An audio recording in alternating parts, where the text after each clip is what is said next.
had a little bit of plastic, so it's slightly braced a little bit. Look at this thing. Oh, dude, it feels good.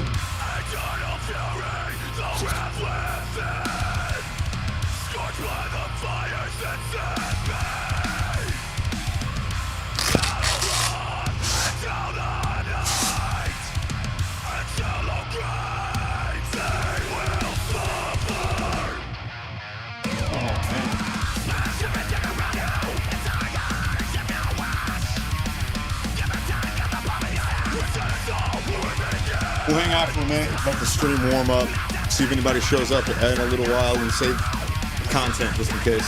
Okay. I think listening to us talk about the song would be a good change of pace. Let me get the preset loaded.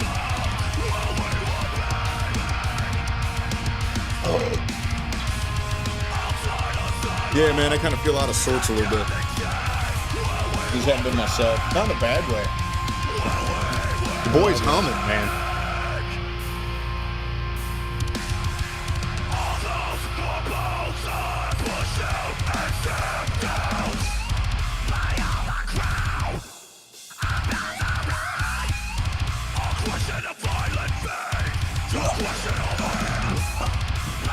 Your boy's humming. Humming? Yeah, man, I feel pretty good, man. Taking back my headspace, really just the mode of life that I am trying to emulate right now is, hold on.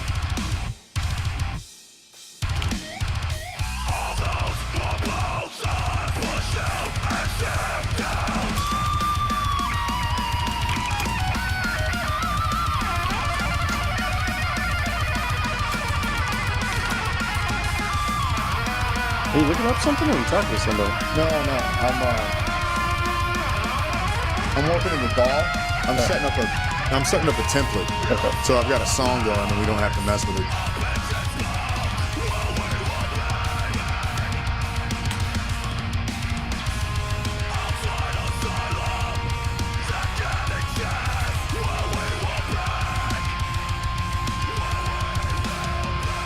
So that when we go to write the song, it's going. But I'm just going to jab to you about this light stuff in a really general sense. Okay. Just to hang out and talk. Just a chit chat. Something to warm up on. Yeah, man, you know what?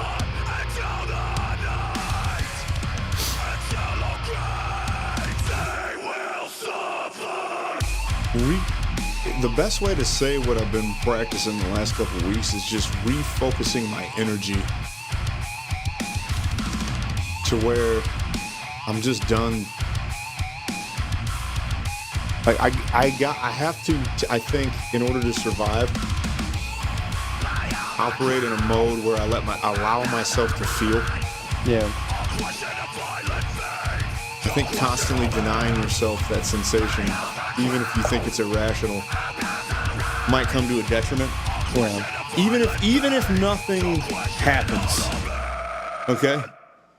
Just simply letting yourself feel.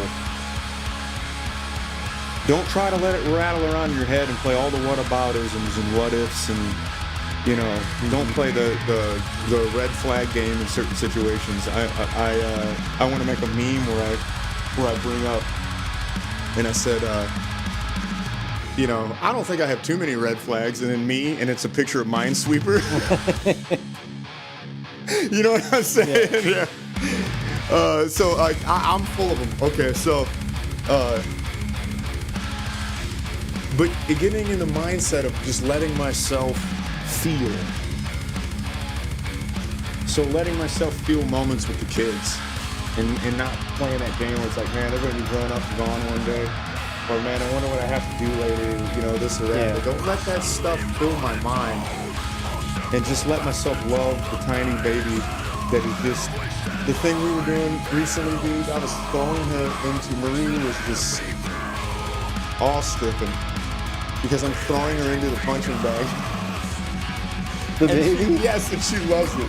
She's like, I cannot believe. She goes, if you told me that you were going to do this, I would try to talk you out of it and think, oh, you're going to hurt the baby or whatever. And I was just throwing her like a weapon, using her to hit the punching bag, and she loved it. And I was like, see, in this moment, like, I want to allow myself to feel this moment without feeling like any judgment or overanalyzing. You know, it's almost like retard maxing or something, where you just kind of let yourself feel instead of trying to think about it. I'm like, man, this is kind of freeing. I see why people are kind of reckless. You know what I mean? Yeah, I get it. But I know that I can do it in a way that's tempered. And that's the wrong word to say. Tampered. Yeah, that was my thing. Is like me being like closed off. I didn't like when people that I knew weren't safe to be open to Yes. yelled at me for being closed off. Yes. Because it's like, no. I understand where I need to stop closing myself off, and this is not that place. Yeah. And it's annoying me because you're giving me technically good advice, but you don't realize you're giving me bad advice for the situation. Yep. That Exactly. bugged me. Yep. You're right. I can't tell you.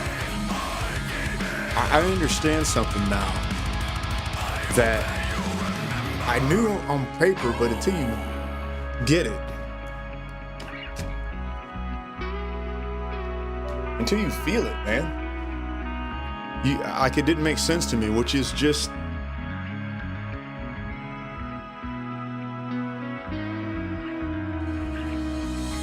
the value of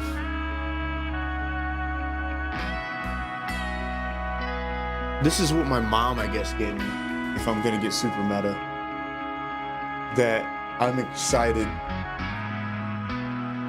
to have the opportunity, hopefully, to experience again, which is somebody that it doesn't matter who this person is. It could be, you can get this from a friend. You do this to me often. But that like gets you Get you, like, what do you mean? at the core level. Oh, yeah, like, understand. Yeah. Yeah. And I forget sometimes just how valuable that is. Yeah. That's honestly, too, like, I mean, you and I are close. Me and Jeff are close. Me and Alex are close. But, dude, there's just something about, even though, like, Ryan can frustrate me sometimes, like, only Yeah. he could, there's sometimes where just, like, I don't have to say any words when I'm mad about something. And you know me, like, I love saying words. Yeah. There's something about, like, being... That's a great shirt. I should get that, and you should too. I love saying Yeah, I words. love saying words. Dude, that's a beautiful shirt. But I can just be mad and not have to put words to it because the person already understands. Dude, that's phenomenal feeling. The generalized experience that I had was, and I hadn't felt this since my mom. That somebody was in mid-conversation pulling the thoughts directly out of my head. Like, I didn't even have to talk. It was like I was talking for myself to a different person. That's amazing. And I was like, and I'm sitting here going, wow. How did you get that in tune? That's an amazing feat. Mm-hmm. And it was, because don't get me wrong, I see eye to eye with you about a lot of stuff, but we're always in certain things, not always in certain things. That sounded weird. I don't think it's a bad thing when we don't come to I together on something. wholeheartedly agree. I love that. But I kind of didn't understand what that feeling was anymore when that person is on that exact wavelength. Yeah. It doesn't happen often Yeah. with anybody. Right. But it was just, man, I was like, dang, boy, that's cool. Like you said, I didn't have to say anything.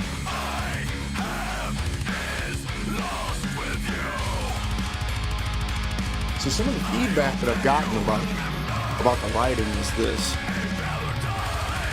The style that I communicate with, because this person was only exposed to my part of it, was that, without even saying this, was that in my whole intention.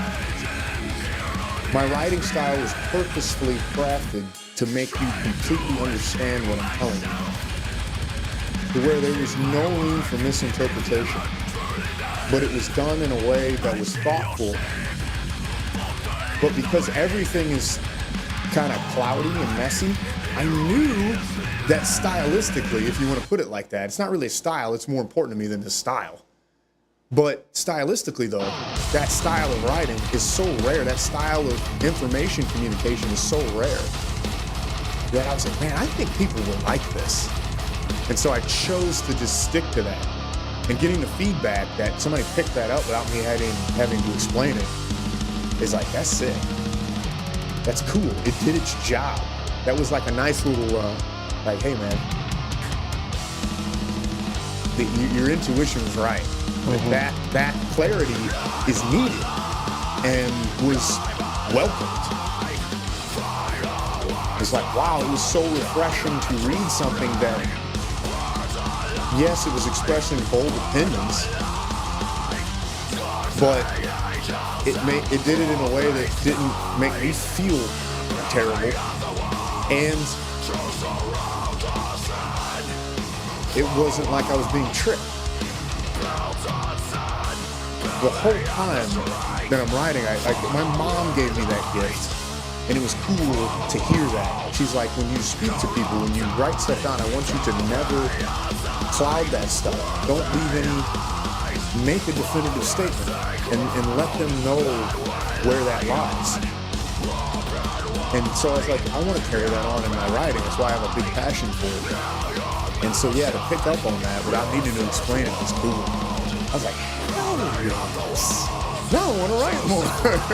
Like, that's cool. That's exactly what I'm trying to convey, is that we're filled with these gurus and moo-moos, sipping yoo-hoos. It sounds like a bar, doesn't it? Yeah. Yeah, we're surrounded by these gurus with moo-moos, sipping yoo-hoos. But it's true, right? Yeah. And they never really say anything. That's why I stopped going to the church. It's like, you stop saying stuff. There's no substance here. Tell me something real, man. I'm dying on a vine out here. You got people in dire situations that feel like their life is falling into pieces. And we're still speaking in metaphors? You know, there's a time and a place for those things. Don't get me wrong. But anyways, that's just my heart song. It's like, you got, things are crumbling, people are falling apart. The last thing they need is some more guru with woo-woo words arranged in a way that, like the G.K. Chesterton section, where he talks about killing and eating a man. Yeah. Yeah, he's like, look, I can say it to you like this, and then you forget what he's even talking about.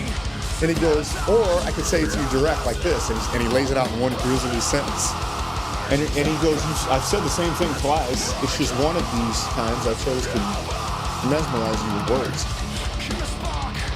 It's like, yeah, I want out of that. I want to go somewhere else. And people picking up that energy feels cool.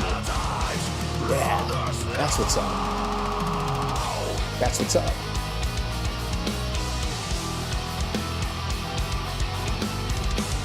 You know what I realized talking to young people, man? What? Is, we're far enough north of this on the internet where it doesn't matter as much. But when I talk to these mid-20s, young 20s, I all of a sudden realized something. You had a very important part of your life hijacked by COVID lockdowns. Yeah. That sucks. No wonder you all feel a little bit goofy. Yeah. It was weird for me in my mid-30s, early 30s. I could imagine being a 17, 18, 19-year-old kid. Could you imagine that? No. And so when I'm talking to the younger people, all of a sudden, like, my heart grew, the Grinch's heart grew 3 times its size.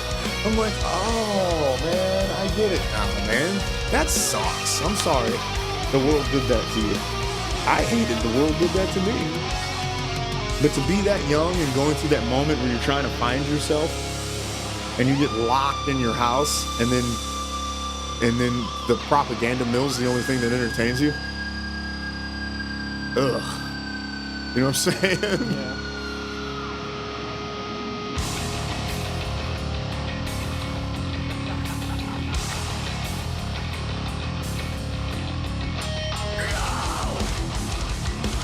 But anyways, So I feel good. I feel confident. Like I said, the only one looking back on it, I feel like I was so scared to make a definitive statement on my relationship thing that I said a lot of really good stuff without ever tying a point together. That's why I want to go back and redo that one. I really admire your self-evaluation there. I like that. And to be honest, that is, even though that's the thing I feel like in my head I have the most opinionated stance on, I don't have as much confidence in slamming that out there, you know what I mean, with the way that people are about that stuff. So I think that's what... I think that it's, and again, do with this what you will, because I did it with mine, man. I think it's time to just be bold. Yeah. It's time to be boldly who you are. Even if you think it's too soft, or you think it's too rigid or too weird, it's worth it. It's worth it because some other things happened that only reinforced what I experienced from completely different sources, which was cool because it was like a double confirmation. Completely unrelated sources, I picked up the same energy where it was like, you know, you're on the right.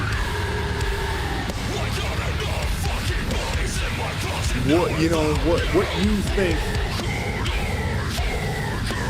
you need to say and do and offer and feel and express, you need to.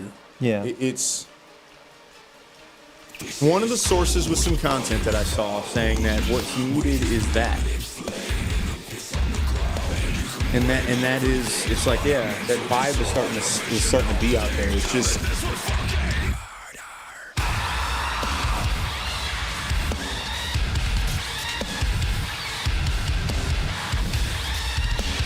not everybody's gonna like you,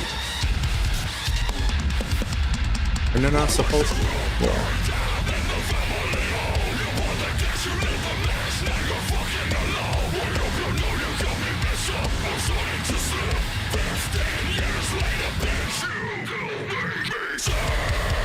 You have tens of thousands, if not millions, of well-meaning people and hearts out there that are getting suffocated because nobody will take the stand. I don't know how else to say it. No one likes what's going on. Nobody likes what's going on. And I mean that on all levels. Nobody likes what's going on. Nobody's happy with the trajectory of most things. And so to interface with, even if somebody disagrees with it, interface with your passion that's sincere. I'm telling you, there's 1,000,001 people trying to do anything that you're trying to do. You can play that game with yourself 1,000,000 times over. There's 1,000,000 people trying to do everything that you would want to do. And then the next thing that you got to remember is that your uniqueness, your voice, if your sincerity with that is what it is. That's the most important thing that you and I, and then together, that we have to offer. And it is, I know now, I feel very strong now that is sensed. It will be sensed. It will be rewarded, if you want to say it like that. I don't really want to look at it like that, but I think that it's going to be. And it's wanted. So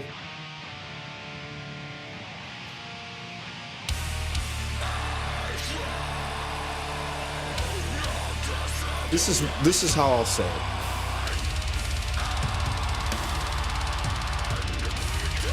That's pretty much how God loves people too. You put it out there, man. And then that person just, here it is, here it all is. And that person can meet you at whatever part of that they want to. You just give them total control. on how they want to interface with what you put out there. And if you can convey that in your writing to where it's a messy way to try to explain that. No, it's, I mean, inspiring me. Good. I hope so. It inspired me when I had a chance to think about it like this. And that's why I feel so good. It was just the wisdom and the insight that showed up unexpectedly. It was transformative. It was cool. And this is some of the after effects.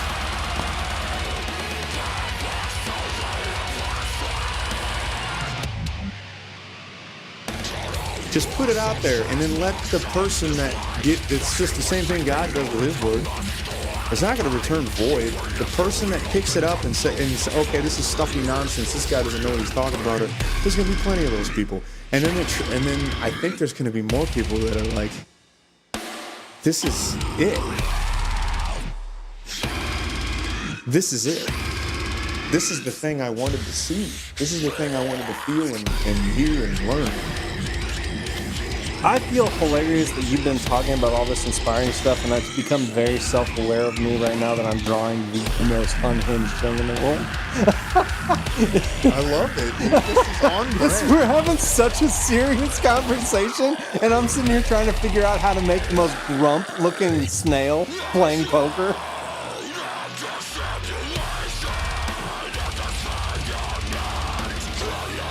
That's so good, dude. That is something that when I start getting back into it, I get better at. But animating attitude, like illustrating attitude, is really difficult. I'm not doing a great job. I wouldn't consider this some of my best work, but I think I honestly peaked when I made the Gator things. That was probably the best character card I think I made, in my opinion. Then we got to do something with it. Okay, hey. To bring it back to the brand and not be so woo-woo and not be in the feels. Let's take that same energy that I was just riding on, that same principle I was trying to lay down, supply it to the Gator Twins. How do we feel when we think about the Gator Twins? It's always fun, and that's probably, if we work on an IP, where we need to put our focus and make an AI clip with those guys' voices on it, and tell them we don't want to do this with AI. Yeah. We want to do it with you. We want to bring you guys into this because the feeling. Mm-hmm. That's what the funk I'm stinking. That's the catchphrase I use with the kids. That's what the funk I'm stinking. You smell what the funk I'm stinking. I want to follow back because all of a sudden I got rewarded greatly for that activity. When before I would always be in my head going, what's the this, what's the that, what's the if, what's the ands and the buts, and it's fine, whatever. But what if you just confidently feel? Go where that.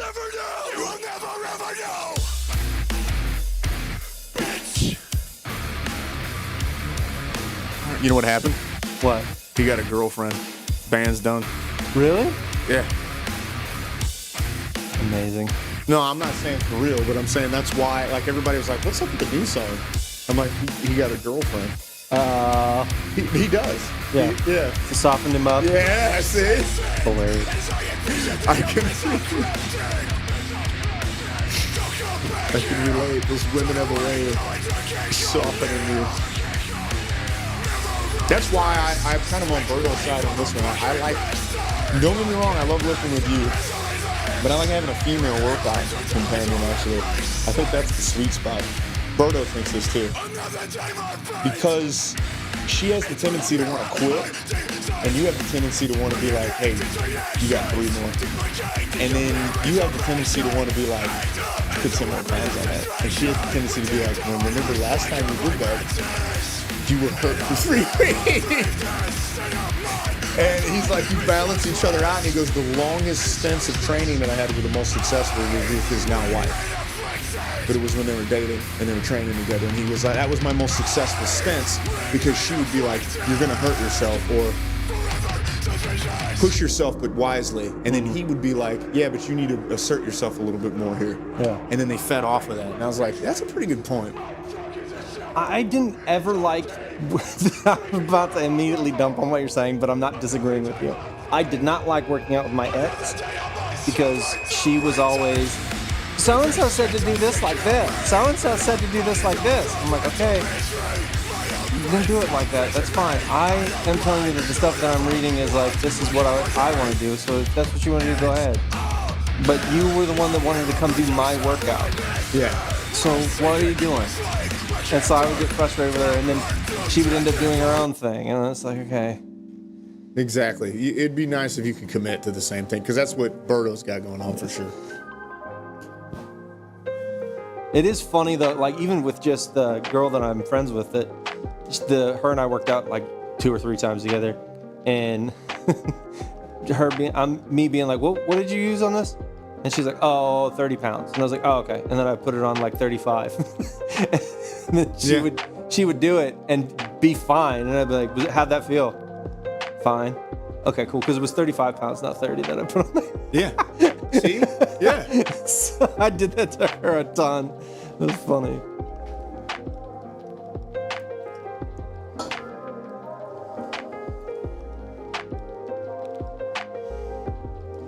Another reason why I don't mind being bold, especially with my riding, and really getting to the point on a lot of stuff is because I've lost faith in everything. Yeah. Literally. None of the experts matter to me. I mean, you've seen probably the Mike Israetel stuff floating around. Oh, yeah. None of that stuff matters to me. Yeah. These people's opinions, I was getting ready to unfollow them anyways. I mean, that's the thing about... Yeah, go ahead. No, but it's just that the COVID taught me that experts are just... A lot of times, just people spouting things. Yeah. And it's just like, I've kind of got like I think social media taught us that if you've got an IQ over 110, you're probably gonna be okay with deciphering information. I don't need it to be filtered through a quote unquote PhD. I'm good. Unless it's like really complicated medical stuff, surgery level stuff. Yeah. If you're talking about fitness or metaphysical concepts or psychology, I don't need to talk to the PhD. Yeah. I'm good, yo. I'm good.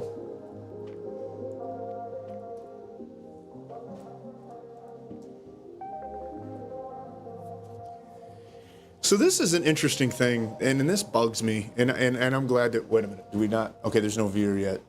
This bugs me and always has, man, because I've seen this double standard play out in my life. A woman want to act like dudes are creepy, dudes are this, they do that. But man, when they like you, they're creepy. That can happen. I was just guessing what you were going to say. I wasn't saying it. That can happen. That's not wrong. Or, it's your fake viewer. Or you can get away with murder. That's true too. And I'm like, okay. I'm at work right now. Okay. No talkings. Counted. Yeah. Just lurkage. So anyways, I digress. She said, bro, you check if you have any viewer. Bro, you check if you had any viewer just as I came it. Dude, I know that I should be able to decipher that, but I'm a boomer. I think... Just when I came in, probably just when I came... I think I happened to be looking at it when the notification came up. It's got to be what you mean. Hilarious. We'll see. I don't know. I think that's what that's going on there. I'm too much of a boomer to decipher anymore. Oh man, I didn't eat anything. I might need to get some nourishment in myself. At least a little bit of something. Checked. Hang on for a second. You're like Winnie the Pooh, man. When you gotta eat now. I'm afraid. Nope. Don't like that one. Why I'm afraid. Because I am. I never strayed too far from her. I walk.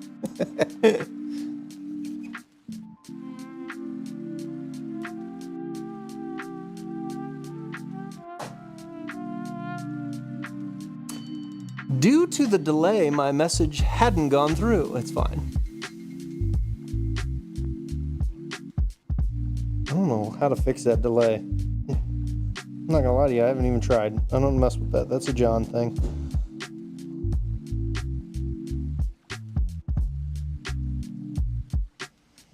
Because of you, never stray too far from that sidewalk. Because of you. I gotta stop doing that.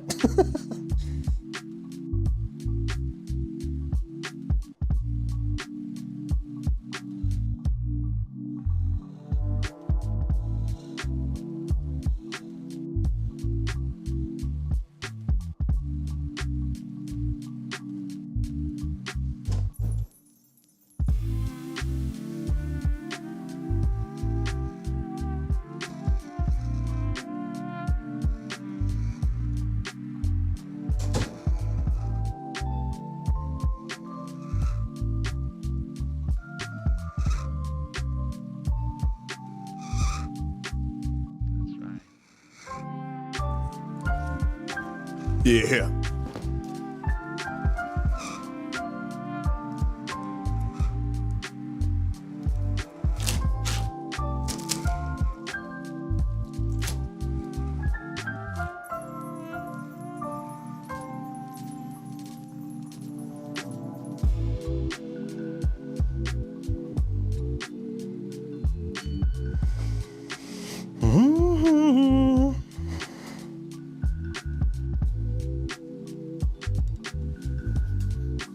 Yeah, man.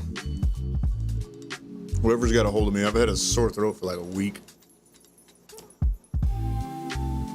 But I'm not sick enough to fully call off work. But this shit is for the birds.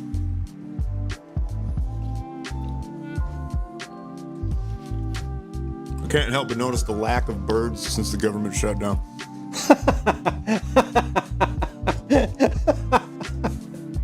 I don't know why, but that was great. Oh. Dude. Huh? I don't know. This might be kind of graphic to talk about on stream. I was watching a video about like disturbing history that's like true, and one of them was that the Russians in like 1941, like early on in like the rumblings of World War II, they basically massacred a whole town and framed the Germans for it as justification for the world to go to war with them. And it wasn't until like the late 70s or early 80s when they finally admitted, like the Russian government finally admitted to it. Oh, yeah. It's like, oh, that's rough. Sounds about right. Sounds like communism. The Ruskies. Damn. All right, let's get down to the brass tacks of this. So, here's what your song can end up being like, Kyle. There's tons of ways to do this, and this is why I like metal, is especially too, is because it doesn't really follow any formulas. You can just kind of be whatever you want with it. So, for this, what we can do is you can either have a traditional verse, chorus, pre-chorus, or outro, bridge, all that. You can do it like that if you wanted to. It's probably easier. Or you do what I like to call one-shot songs, where nothing really repeats. It just kind of carries through in one continuous forward motion. Nothing really repeats. Maybe a couple parts repeat, but for the most part, it just goes boom right through everything and has like an epic ending. I don't mind that either. There's a handful of pretty good songs that do that. I really like writing like that. I'm not trying to influence anything, but I really like writing like that. Keeps a cool vibe, especially for a metal song. My band, we'd get in arguments about that, light arguments. I'd be like, okay, we'll write a song with a verse chorus feel this time. But a lot of times I just wanted to do the one shot, like it's just an epic journey. Like a symphony where the theme might be repeated Yeah. a couple times, but for the most part, it's just straight through. Yeah. So, whatever you think is going to serve the lyrics. That might, because I can't think of the only way I would, like that repeated refrain, or recurring refrain, whatever the proper terminology is for it. Yeah.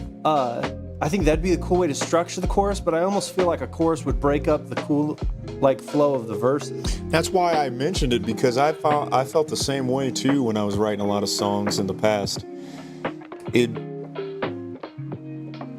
Sometimes the verse chorus feel can feel forced, and it puts a constraint on that, on what's happening.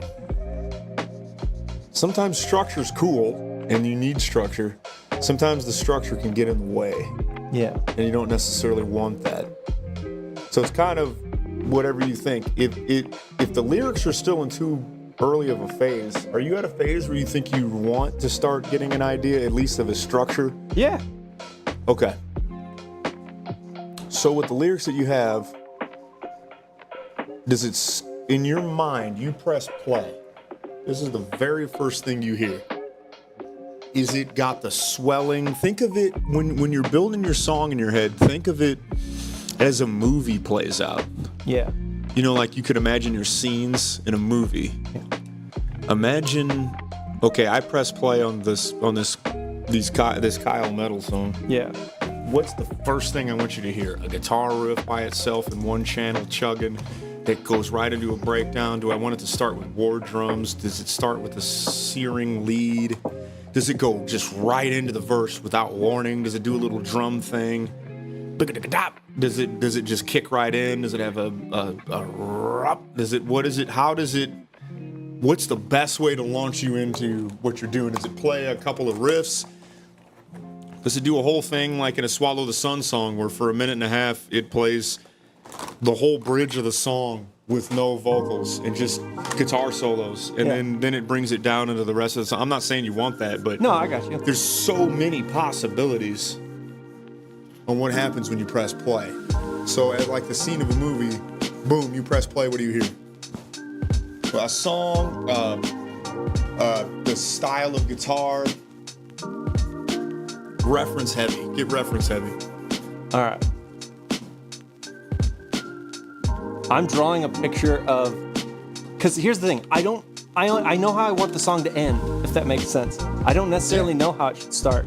I think that's Ayako's problem with her story, right? Wasn't it?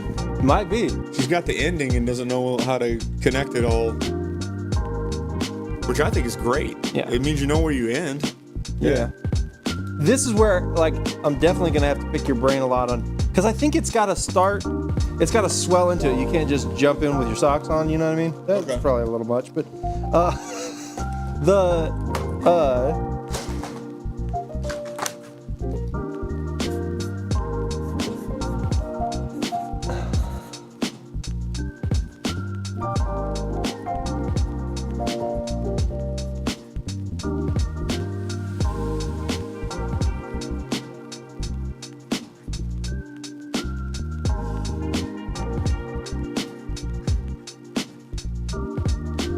She said it's just hard writing the middle. Yeah, I get it. But you know where you're ending, you know? That is a cool thing.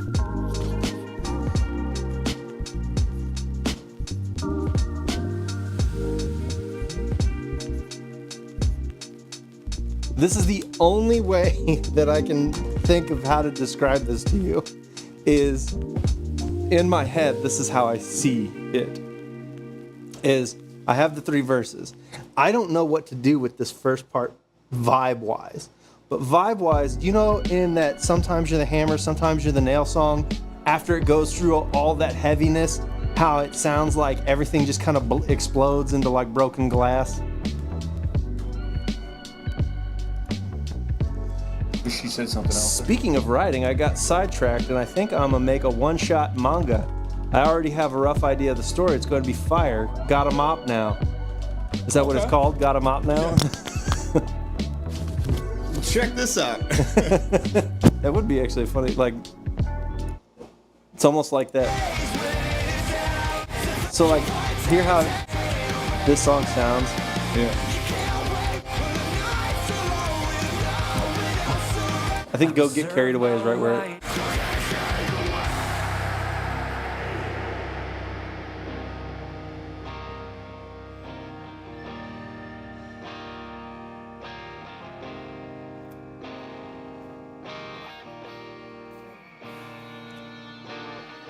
We're getting dinged for this. Yeah, Sure. I was... But because there's a lot of nuanced stuff that's happening there really quietly that you can't really hear.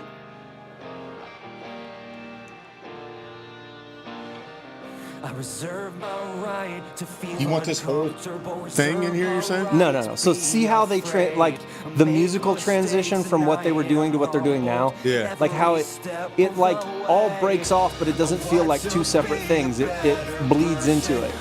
Like it's like the energy just kind of mists rather than completely disappearing. You know what I mean? Yeah, okay.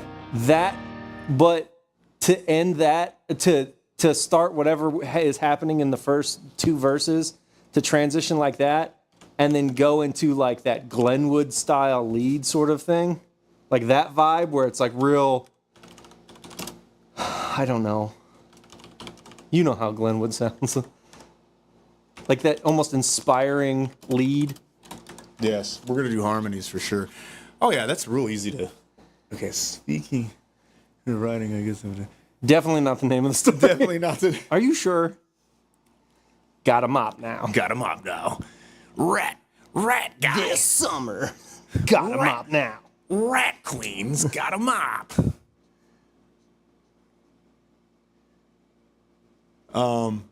Yeah, okay, so that's easy peasy. I know exactly what you mean by that. So, you just want like an epic ending, and you have that idea in mind. That's easy.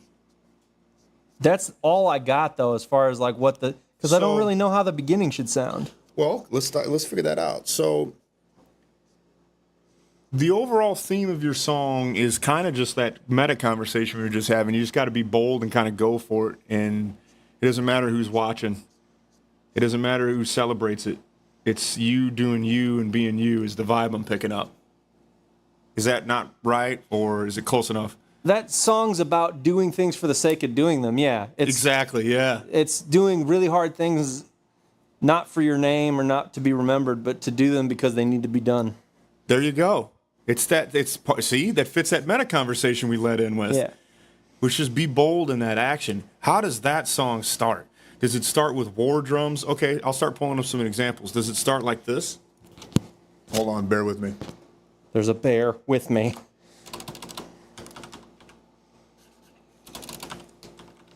We're going to get dinged for this too, but I don't even care anymore. I love how you're like, oh, we're not gonna get dinged tonight, and then you immediately like, we're gonna get dinged. We have so many copyright strikes, they're probably going to take away our channel, but that's okay. It was a good while it lasted.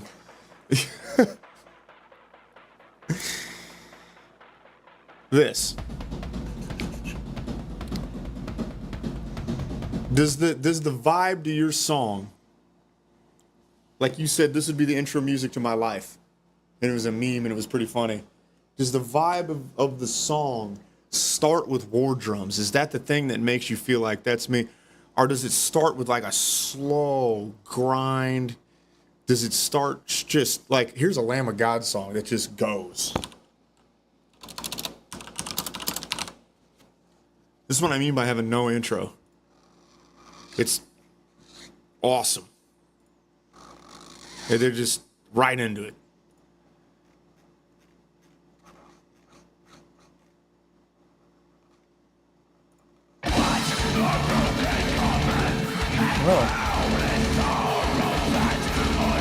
Do you see what I'm saying? Yeah. There's no intro. Does it just go? Does it have like a war drum lead up? Does it have like one guitar riff playing by itself and then everybody kicks in? Does it start on a breakdown? Does it start with double bass? Does it start the same way that it ends? Does it start with a short version of how it ends? Or do you want the ending to just come out and just be that its own little epic section at the end? Well, I think that having a really cool outro Yeah. would be awesome. like with a lot of, you said doubles or harmonies or whatever. Yeah, oh yeah. Like that would be cool for an outro. Maybe it would be cool to begin the same way.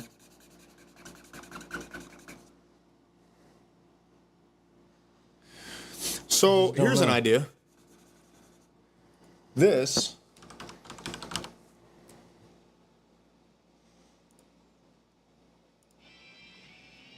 is what Metallica did.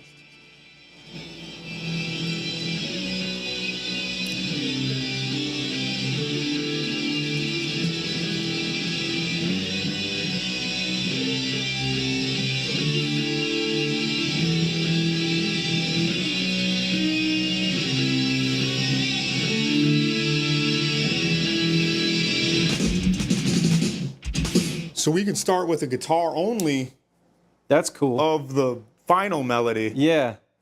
I like that a lot. Okay, so blackened intro. You got me, dude. I'm already fully torched. That, I like that. That's a good suggestion. Did you? I'm going to give you some trivia, Metallica trivia here. We may not get dinged for this because this isn't technically the intro to that song, but at the same time it is, and you're going to love it. Like, listen to it again.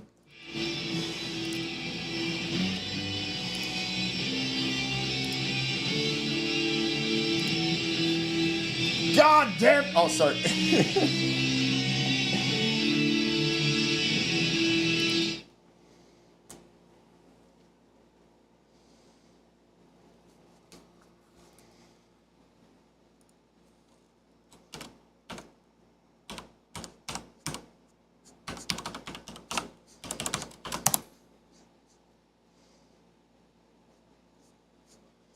Oh my gosh. What? Nothing. I changed my email password because I got concerned that I got hacked because I got a weird email.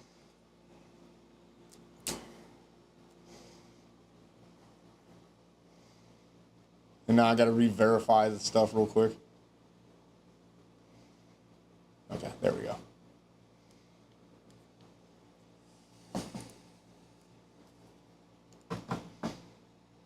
Home address.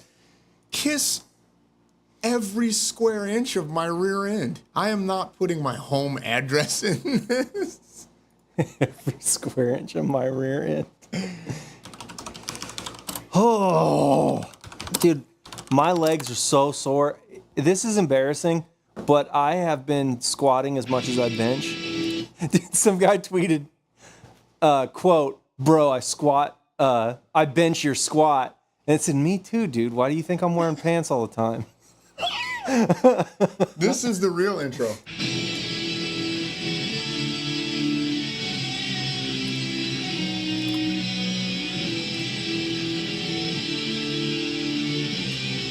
Just more parts. No. Watch. You'll love it.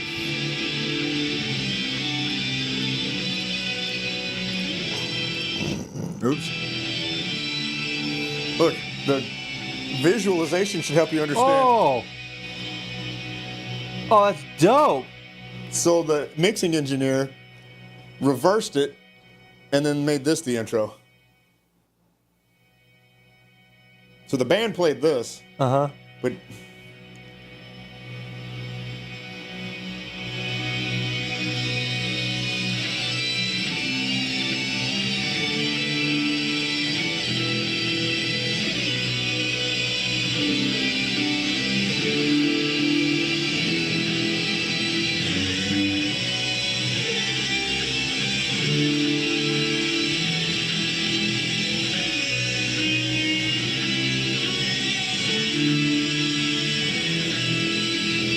That's like- dope. right? That's the intro to that song. Really is this.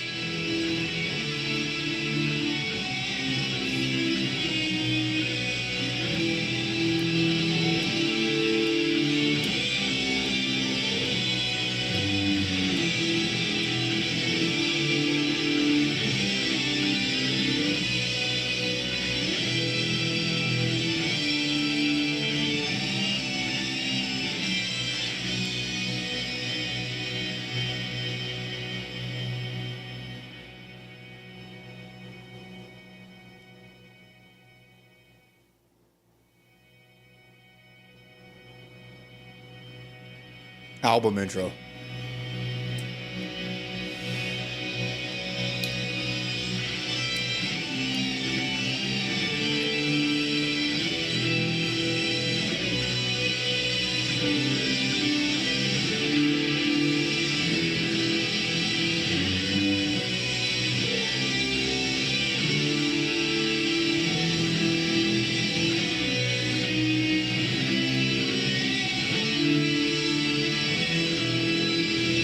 Isn't it amazing that it sounds sad? Yeah. Why does it sound sad backwards? Like, listen, that's triumphant. Then it ends, it sounds sad.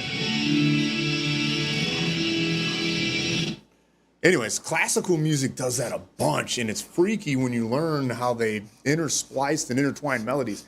They take melodies. That piece of music I played for both of you last week that was my favorite, which was the Samuel Barber Adagio for strings, taken and given to a choir in Britain, and I think it was a choir in somewhere in Europe. I don't know if it was Britain.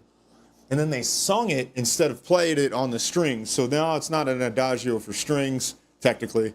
It becomes Agnus Dei, Samuel Barber Agnus Dei. So when you search Samuel Barber Agnus Dei, you get the choral version, not the stringed version. I like the choir. I just love the human voices. To me, that's the ultimate instrument. That's why I like to sing so much. It's just the coolest thing to me when they're all in unison like that, making those big chords. It's way cooler to me than hearing a symphony. And when you hear something like that in person, it fills your body with the awe of God's creation. There's no other way to put it because there were no instruments. We were supposed to just sing. And so it's impeccable. In that, they do principles kind of like this, where you'll take a melody. Cheap viewers on Streambo! Remove the space. Why am I shouting them out, dude? I ain't no chump change it. Pay me before I shout.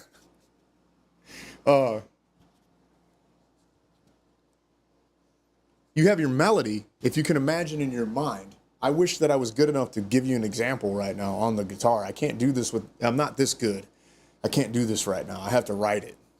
And I don't have the time right now. It's going to take me a day to probably write this intro. I got an idea in my head, though. Because what I'm going to do is I'm going to play the intro leading into your song. Yeah. Will be just the guitars harmonizing with each other backwards. And then when it plays the right way, at the end, it'll be forward. That'd be so dope. Right. The idea's already there, my man. The idea just presented itself. I got to make that note. Reverse the ending melody lead only. Okay, there you go. I'll know what that means. So you can take a melody and then you can flip it. Like have you ever seen sheet music? Yeah. You can take that shape. Don't change anything. Keep it in the same key. So your sharps and flats have to match. And you can take that melody, the way that the actual visualization of the way that it looks, you can take it like this, man. It's like visual art almost. You can do this. Boop.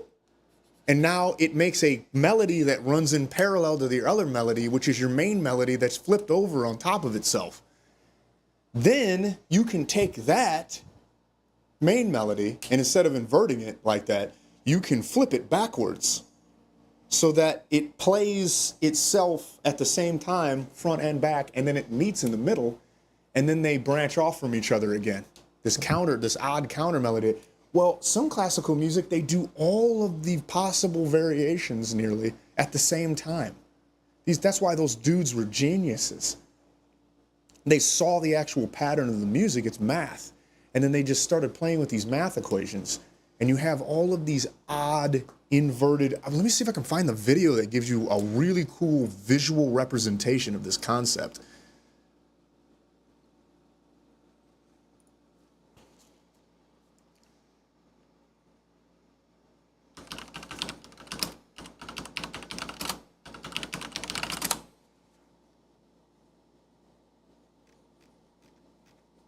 Oh, they're home already. They must be tired.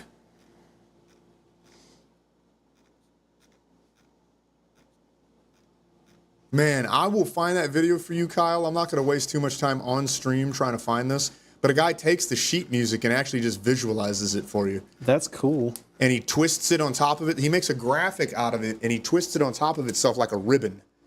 And then he's bending the graphic of the ribbon with as the actual melody written on it as it's playing. And then he loops it around itself, And it just is a perfect visual representation of those musical concepts. And these dudes are figuring this out. They didn't even have electricity. They shit outdoors. What? He shit in the Bach shit in the woods. That's the thing too, is like people underestimate the genius of some of these guys. That's when they were developing a lot of these concepts of math that we don't want to do today because it's so hard. Leonardo da Vinci probably would have been equal to Nikola Tesla had he been born in the time Tesla was. Mm-hmm. Yep.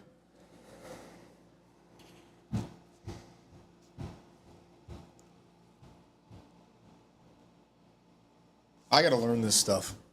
I got to upgrade. You guys are inspiring me. My friends are inspiring me to upgrade my art. Hanging out with you and Ayako make me want to. Watching you two consistently build your craft is finally getting me inspired to want to consistently build my craft again.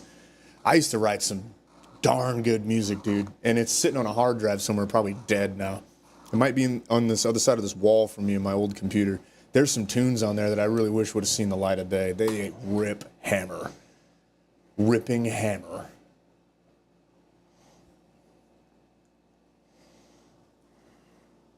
I got to get back into it. I still want to do that concept of exploring my shadow self unabridged and just making the most violent, unhinged 6 songs or something like that. The best EP I've ever written was when I was probably 20 and I tuned a 7-string to drop G and I just dumped all these riffs out in one weekend. And Colin remembers it, and still to this day we reminisce on. He might have it even, just how heavy it was. It was glorious. It was so good. I just don't have that spark anymore.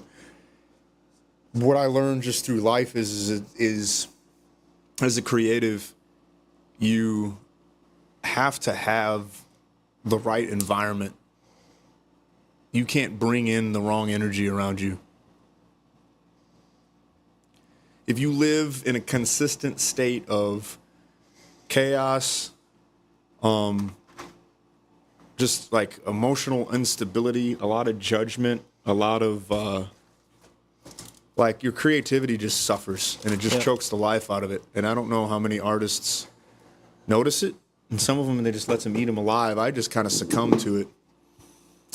But because the music, for me at least, I don't know how your guys' art flows, but for me, it comes from the subconscious part of me. And if I don't take care of the conscious part of me, it starts to subtly, over time, reprogram the subconscious part of me. And then subconsciously, when my music comes out, the negative patterns that I'm exposed to on a consistent basis that I don't protect myself with through boundaries, healthy boundaries, it degrades that subconscious part of me, and then my music is just trash. Like, it's just drivel, because my mind is drivel, because I allow myself to be diluted to survive. If you have to put yourself in a situation where in order to survive, you have to become more invisible, your art is going to suffer, because it's so much about self-expression that you can't let yourself be locked into a situation with people, no matter who they are, and want your art to stay intact. You cannot entertain the relationships, friendships, whatever it is, whatever that kind of relationship is, you cannot maintain that and keep your art alive. That's something too that I think it just doesn't happen. Is what the older generation destroyed, and why art culture can be somewhat toxic, is because it's heavily self-expression, obviously. Yes. And it comes from a very vulnerable place.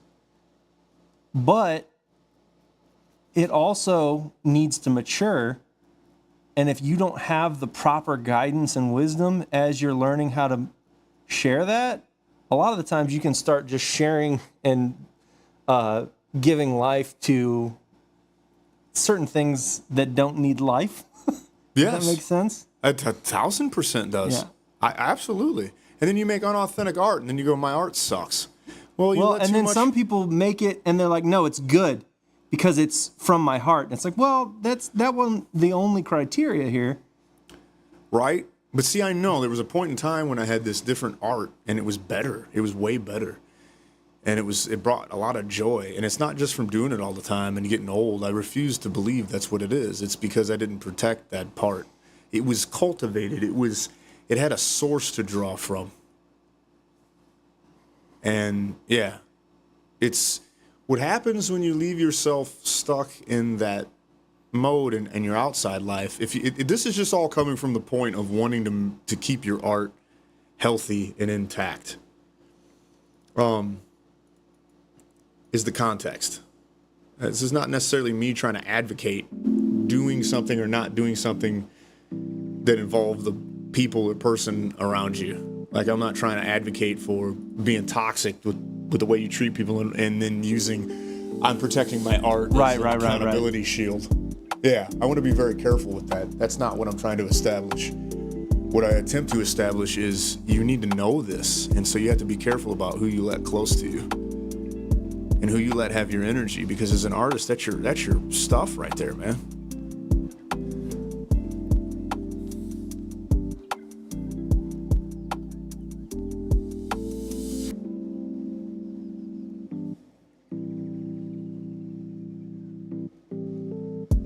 And to non-artistic people, it's difficult, I think, to understand that.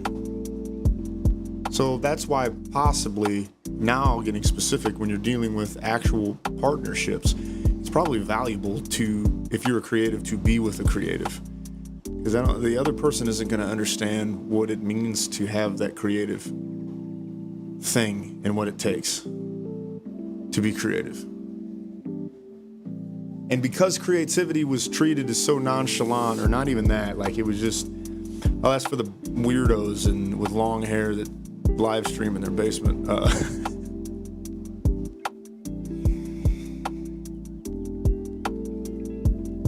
John's good quotes, 10/8/2025. I'm on one. I'm in a weird headspace. I've been sick for like a week, so you could probably hear it in my voice, and I'm very tired, and I need to eat more food. I'm gonna get a smoothie in me at least and some protein shake.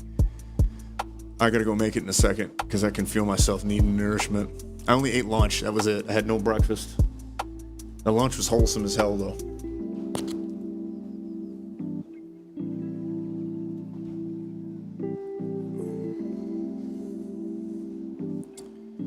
Yeah. And then going back to that thing I told you, you got to go where you're just feeling. And that's the new energy that I was rewarded for going just to where I felt. Like, I feel this energy. I'm not going to ignore that energy. I'm going to let myself feel again. And by letting myself just feel again without too many brain things getting in the way.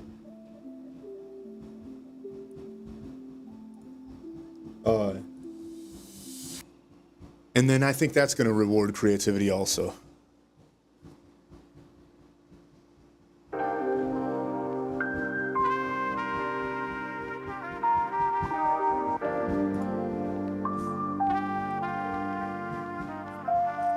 What are they doing?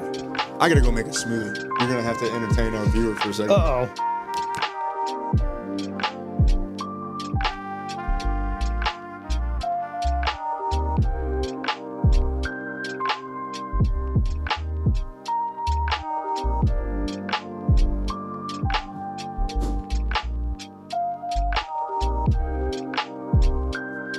I like listening to you talk about music even though I have no clue what most of it means. There's something so childlike about the way you talk about it. Like, it's something that you really, really like, and it's very inspiring.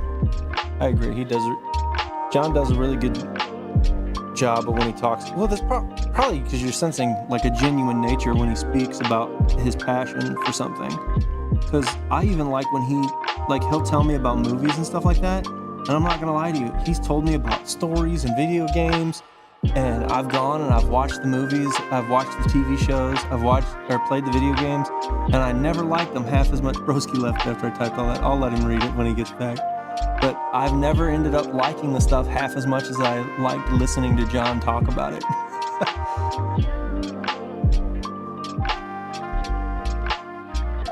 To be fair, there were some times that I did end up liking his recommendations, but I almost feel like hearing him talk about it was my favorite thing.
supposed to be talking, but right now I'm inking.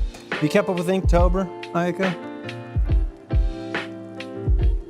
It's nice to listen to people talk about something they like. I don't often hear as much at school because people are mean. They don't listen, or they just interrupt with, I don't care. Yeah. I feel like you're in a hard time of life, too. Like, looking back, I don't think I offered people the courtesy of listening to them when they talked as much. Maybe I did, and I'm looking back a little harshly at myself, but that's something that I have to consciously, maybe you and John are better at this than me, but whenever I have to consciously remind myself to listen to people.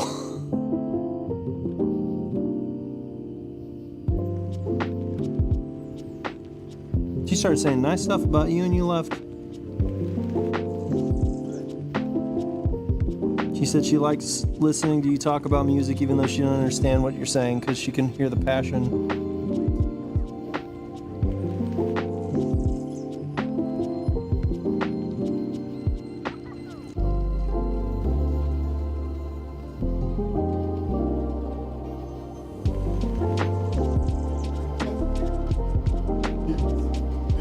You mean?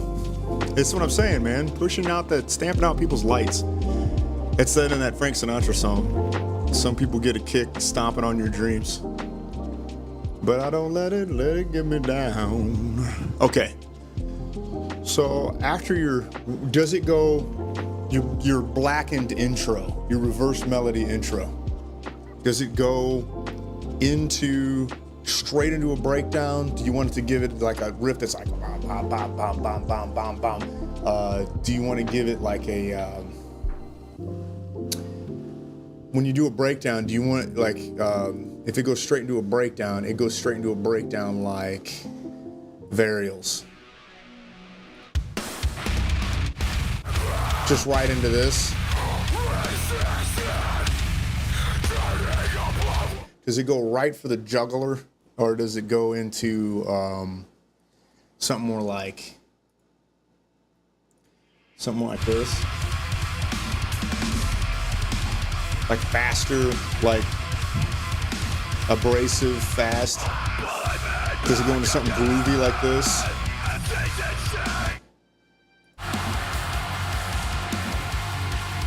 High energy. We got no blast beats. Oh, I know, it goes into this. To make me bleed, and if you play this right, you won't go first, 'cause you're the last trick cut to find no girl. Perfect. I keep on calling you, babe. Why won't you answer me? There's just one thing that I want, your blood all up. Yeah. Does it go into, more of a, I listen to others because I don't know, it's just like, wait a minute, let me read that. I listen to others because I know what it's like to be completely ignored. Yeah. Right? To feel invisible. That seems to be a common thing going on. It's odd. It's like people are afraid to feel or something. I know that kind of seems like it's out of context with what Ayako just mentioned, but I like to listen because I feel ignored most of the time, so it feels good to be heard, basically. I wonder, it's like people running from feeling something, and then they are miserable, and they don't know why. Yeah. Vulnerability is not rewarded. You're gonna like the book when you read it. Sorry for sending you the wrong version. Well, My bad. no, she didn't even read it yet, but I was looking at that and I was like, uh-oh. And I see what happened. It was the email Format.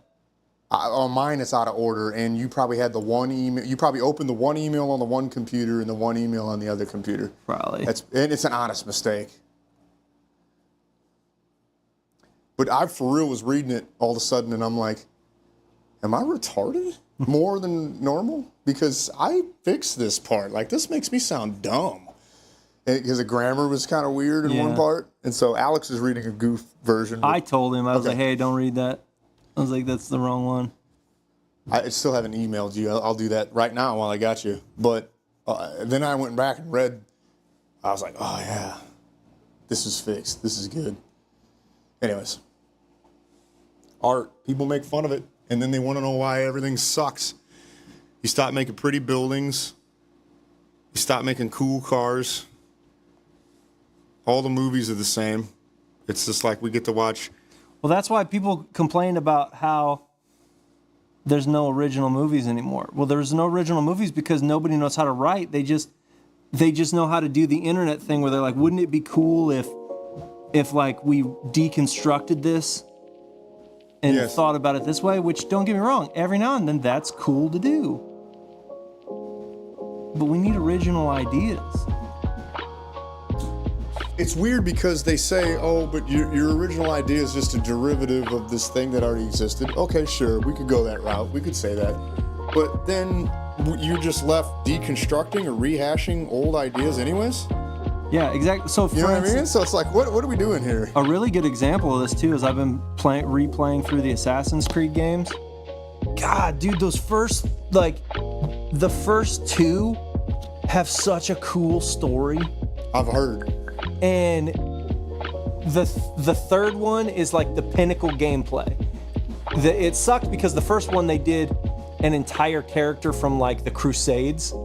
That's awesome. His name's Altair, and he's from Jerusalem, and he's an assassin that's in between. And the Templar they're the bad guys. Okay. And so you start with that, and then in the second game, so basically what it is, it's a modern time where you're this guy that's basically imprisoned by this agency called Abstergo. Okay. And they make you lie in this futuristic bed, and it unlocks the memories that are locked away in your genes. So like he knows the memories of his ancestors, and they're trying to find this ancient powerful relic.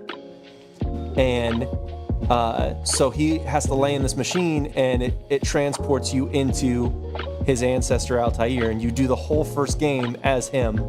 And then the second game, you get transported to Renaissance Italy, like Florence, and you're a guy named Ezio.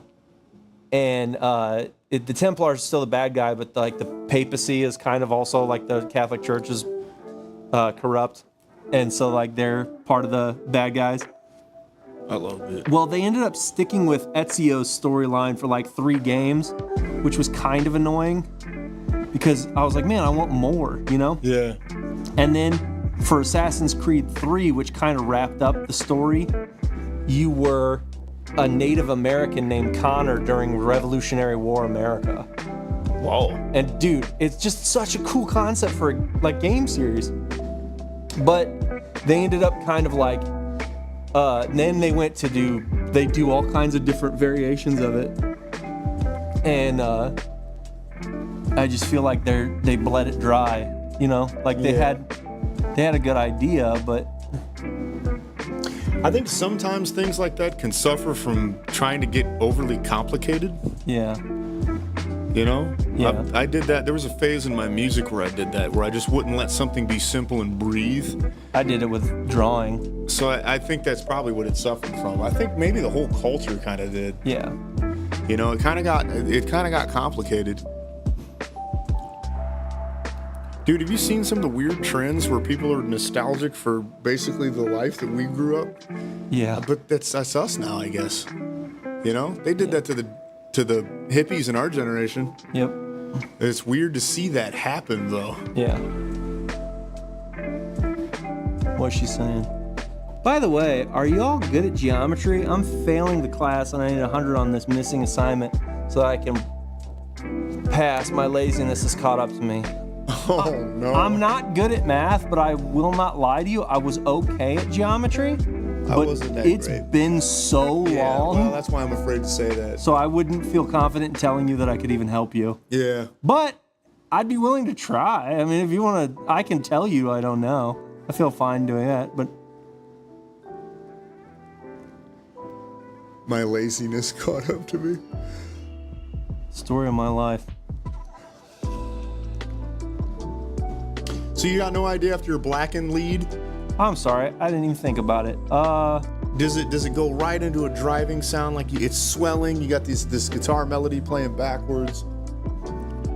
Boom, it goes right into it. Fast drums, double bass, a breakdown, a fast-paced breakdown after the burial is what I think of. I like the driving sort of like marching whatever you played. Whatever that was. The dun dun. Maybe it was Varials. The dirty, deep I don't know, maybe not. I don't know. breakdown or the Machine Head toms kind of. Is that what you played? There was a song with a bunch of toms in the beginning. Yeah. Like war drums, toms. Yeah. Okay. That. Here's another variation of that.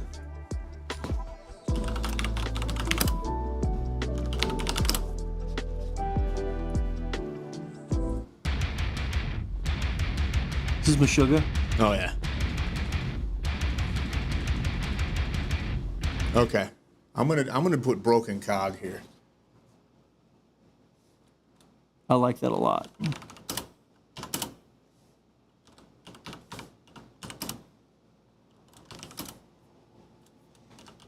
Something with some war toms. Get some war drums. I can hear the intro going into it. I hate to do this because I wanted to spend more time kind of like mulling over this. I'll send it to you. I'll send it to J-Rex on Discord. Oh, okay. Yeah. We got homework coming in hot. That's the messaging app. That's why we can talk and talk. Oh, geez. What are we looking at here? What are you even supposed to do? What does it say? You want me to show it to you? Yeah, put it on the screen. Oh, you're doing graphs and stuff? You gotta find the degrees of all the angles or something? We'll see. Oh, yeah.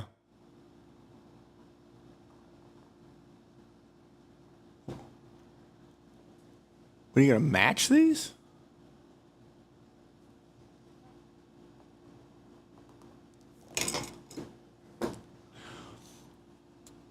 Oh, okay. So like when it says 52 degrees, is it trying to tell you on that line, I want you to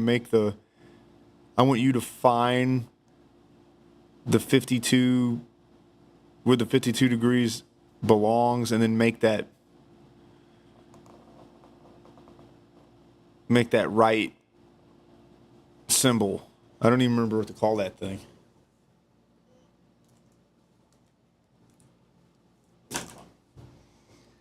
I don't even know I've been drawing in class this whole time. All right, Cole. You gotta help us out. Oh, no.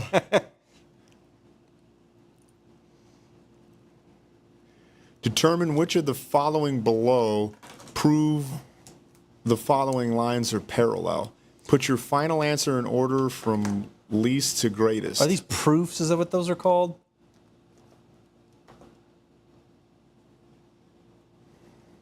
Yeah, I don't remember enough of this to right. definitively answer this. Yeah. I hate to say that to you. Yeah, I hate to immediately give up, but I'm just saying I don't remember. Let me see something here real quick. See if I can find something to jar my memory. I think I see what's going on here, though.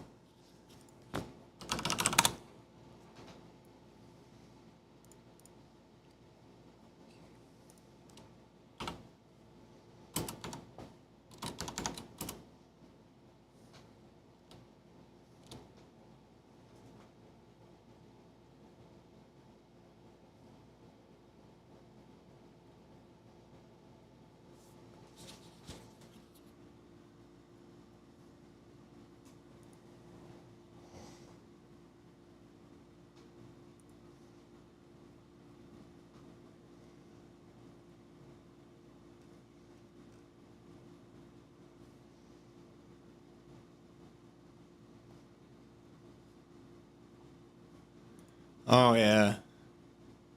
Yeah, I don't know about this. I've got 2 attempts so I can mess up once. This is going to be like that thing where it says your kid came back to you with an F after you did their homework. Yeah. You're like, dang, dude, that sucks.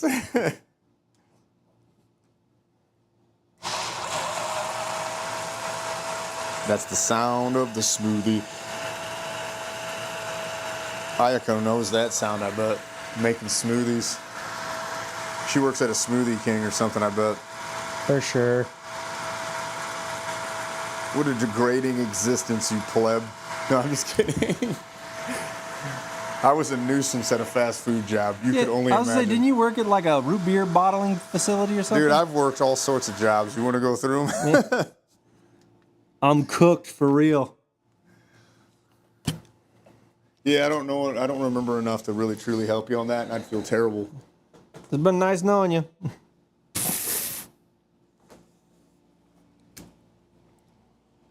Oh, this is excellent. I've got this figured out.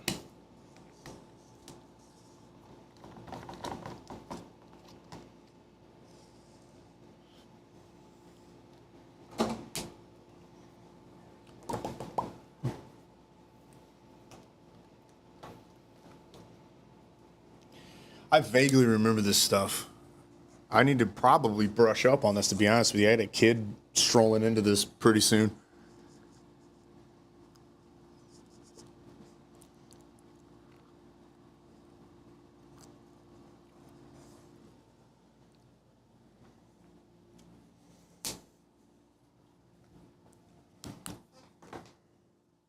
Bum, bum, bum, bum.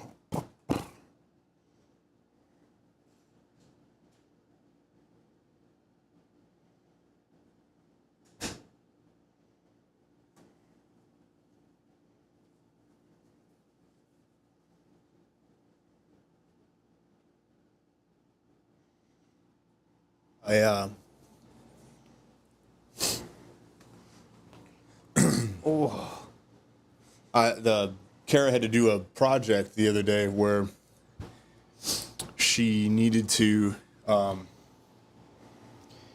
do like a mock newspaper. Yeah. And so I was like, why don't you do calligraphy and design it? And she's incredible. I think at some point in time, having you around, she'll like quite a bit. Kara? I'm trying to see if I can get answers from the other kid. That's awesome. Yes, because she's a natural artist, man. She can draw really well already. It's pretty impressive. The calligraphy just came to her naturally. It looked really, really good. For a first attempt, incredible.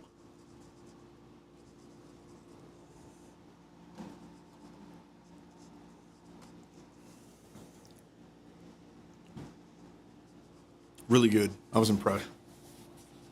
So here's this book of poems I bought. I'm going to let your song lie because I got work to do. Do it. So I hate to just cut it off abruptly, but No, you're fine. with the blackened reverse melody intro, that's going to take up. Here's what I don't want to do sometimes. If I get too far ahead on the structure and I don't start laying down some music, I feel like it could go sideways pretty quick. Maybe I'll try to make the Meshuggah riff here in just a second. Let me see this poetry real quick.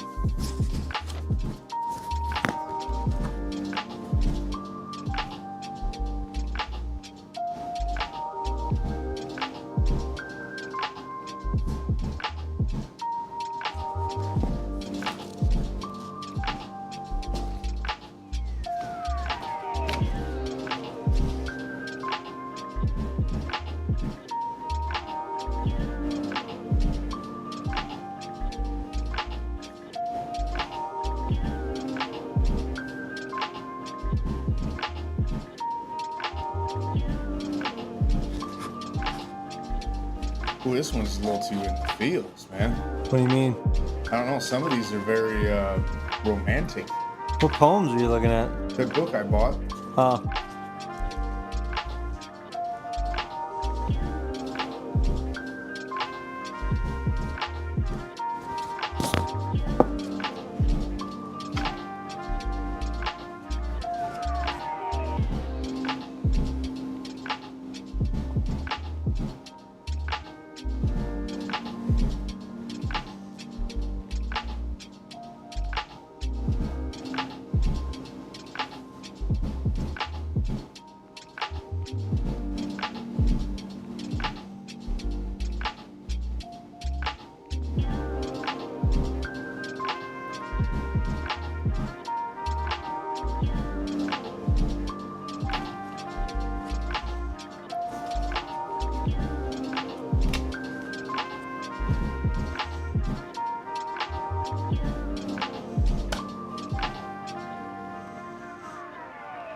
I don't know if I feel like being this sad. I'm not gonna read these. Oh, drove for the first time yesterday and nobody died? Let's go. Congratulations. They were laughing at me at work the other day because there was a girl in the kitchen, and I was like, how's your day going? And she goes, I'm alive. And I was like, without skipping a beat, I was like, that is the bare minimum that we strive for around here. They're like, dang.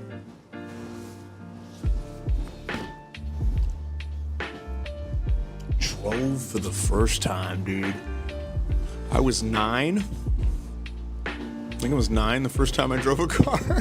I think I was like 9 or 10. Yeah. And it was just in the parking lot of like the church, I'm pretty sure. That's weird. Rednecks, bro. Dude, I think I was 14 when my mom let me try to drive stick for the first time. It's really tiring. Absolutely drained my energy. 9? Yeah, I was about 9. So I was allowed to shoot guns. I could drive the tractor certain places, and I could drive the car. When I was about 9, 10.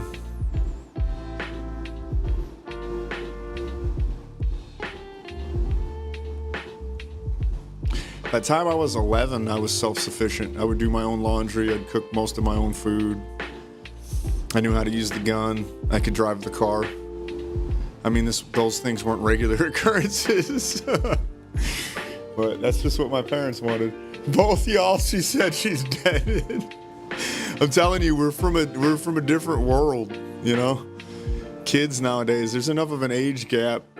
We're those guys now, where it's some grandpa level activity going on around here. Now, to be fair, like a lot of people I know, not to be fair, really, it is wild to me that a lot of people I know are like, yeah, the first time I drank, I was like 12. The first time I smoked, I was like 13. I'm like, dude, I didn't do that until I was 25. The first time I drove a car, I was 9, though. Like, Yeah. it is, there's a lot of weird. Well, also, too, you got to shoot a gun. I'm jealous. Yeah, oh, yeah. Paul, that's what he did, man. I'd go out in the country, and he'd be like, here's this 22, here's a box of ammo. Don't shoot nothing alive. Don't come back in the house. He was tired of me. So I just go outside and find stuff to shoot with a 22 rifle. And then upgraded to the 9mm semi-automatic pistol, very similar to the design of this one right here.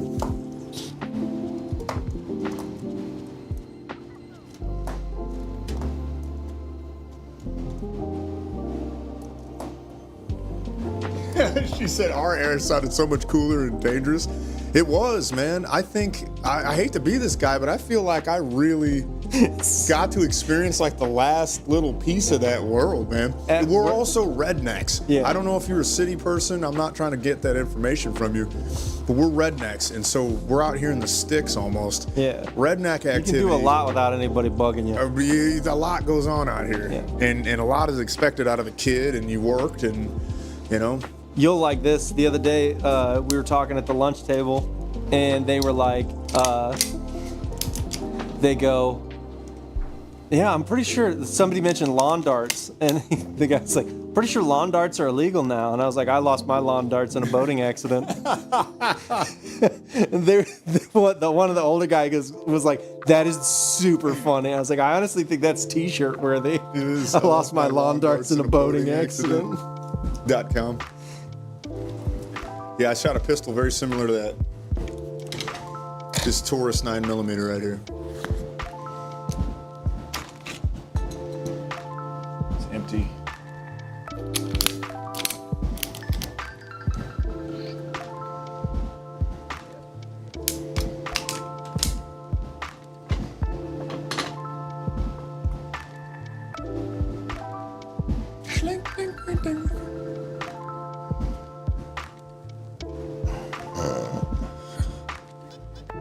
Life was so weird without the internet, but awesome.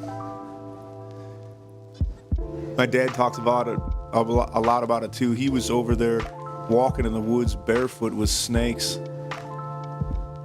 I almost named the snake. Wait a minute. I almost named the snake. Couldn't give myself away. Oh, that's funny.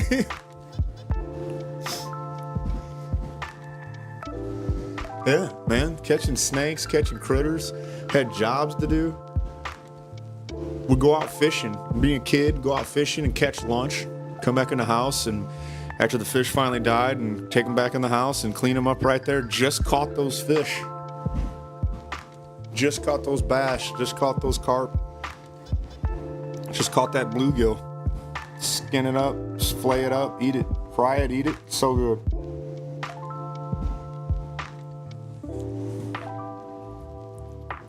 Cold winter day is awesome. Being out there deep in the sticks, an hour past where we are. And you go out there and spend the day, get your dried lumber, bring it in the house, put it in the wood burner, get the wood burner cranked up, put yourself some stew on there, some beef stew, get your cornbread ready to bake, go out there and work, chop up some trees. You need some more wood to burn to stay warm. That's how we were heating the house out there. Then you would, by the time you get done chopping wood, you come inside and that beef stew would be done. That's awesome. That was awesome. Simple times, man. No internet all day. Beginning to end, no internet. Wasn't even thinking about the internet. The internet was nowhere to be found. Just out there fishing, playing with the hunting dogs. Do you remember in 2006 when the giant ice storm popped through this beast? Dude, that's so wild that you brought that up, because the girl that I work with just brought that up today. She goes, remember that giant ice storm that hit and everybody lost power for several days? That was like, awesome. Yeah. She said that she lived, her grandma lived in a trailer. It's fun because since we're talking about this, she said her grandma lived in a trailer on their property, and she had like an oxygen tank and everything like that. And they brought her into the main house to live while that was going on, but they also didn't have power. So the mom was using the gas stove to heat the house. And she said, she goes, I don't know how we didn't die. Like, she goes, my family also smoked indoors. So like, wow. I was like, dude, that's crazy. He said 2006.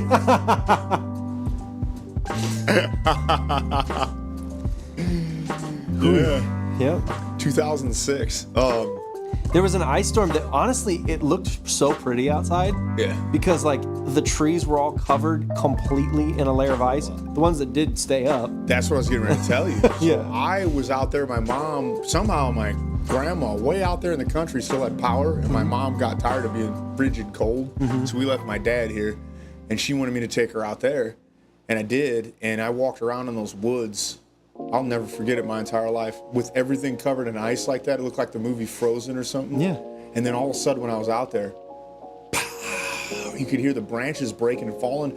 I didn't think about it until recently how dangerous that was. That is dangerous, yeah. But it was I'll never forget. It seemed like a movie. I will never forget. I was by myself. There wasn't a single living thing out doing anything. Everything was locked down. It was as quiet as I'd ever heard it, and everything was shiny like it was made out of crystal. Yep. And I'm in the forest. Yeah, that was the thing. It's It crazy. was That's a good way to describe insane. it. Everything did look like it was made out of crystals. That's a really good way to describe And I was what it out, looked like. and I was in a forest. It was crazy awesome. By myself.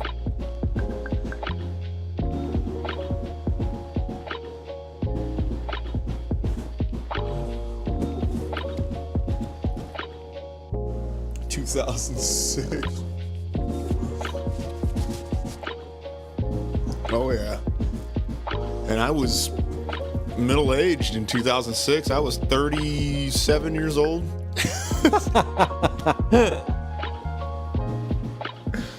I'm 77 years old now.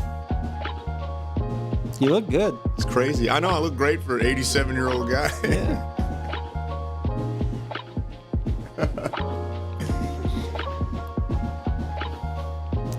I know this is silly, but dude, I'm so excited. Hockey season's about to start back up.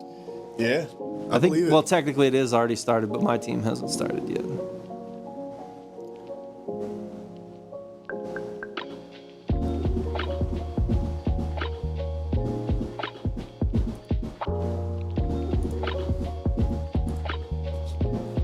It's funny, I can tell when you open up a browser because all of a sudden there's a green bar underneath one of the apps on the TV.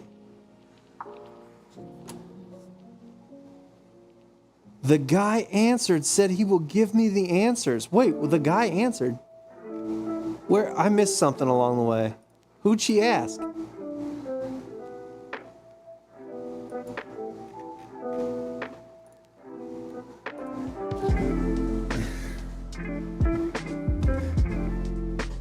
Who'd she ask? What did I miss? She was going to ask one of her classmates. So she's a girl, so she can get that kind of. Yeah, that's frustrating. I was friends with the Asians, though, so.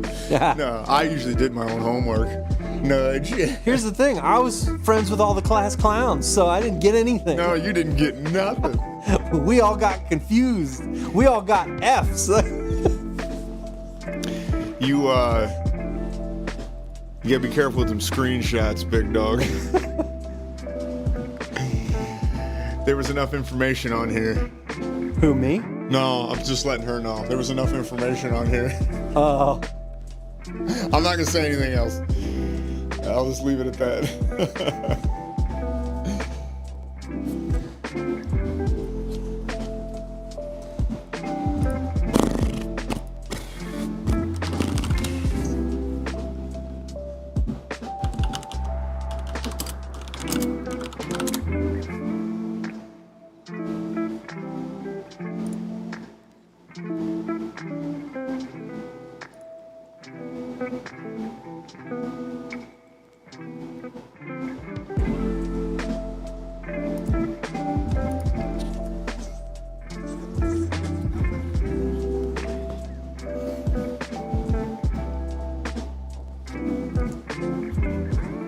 I'll just say this to you. Yeah, we are definitely not in the same part of the world. That mystery has been solved. That's as much as same part of the world, but you ain't gonna see me at the Buc-ee's.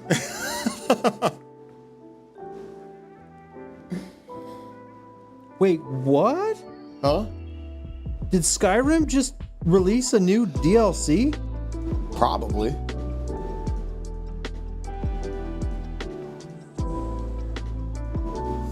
Or is it a mod?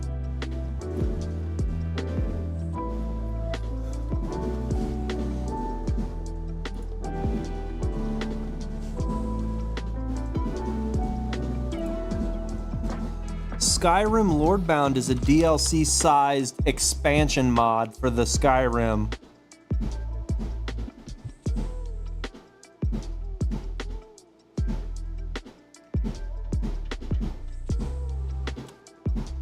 So expansion mods, that's not made by Bethesda, is it? That would be made by, like, people? Yeah. He said, yeah, no, you're definitely in another state. Yep. For sure.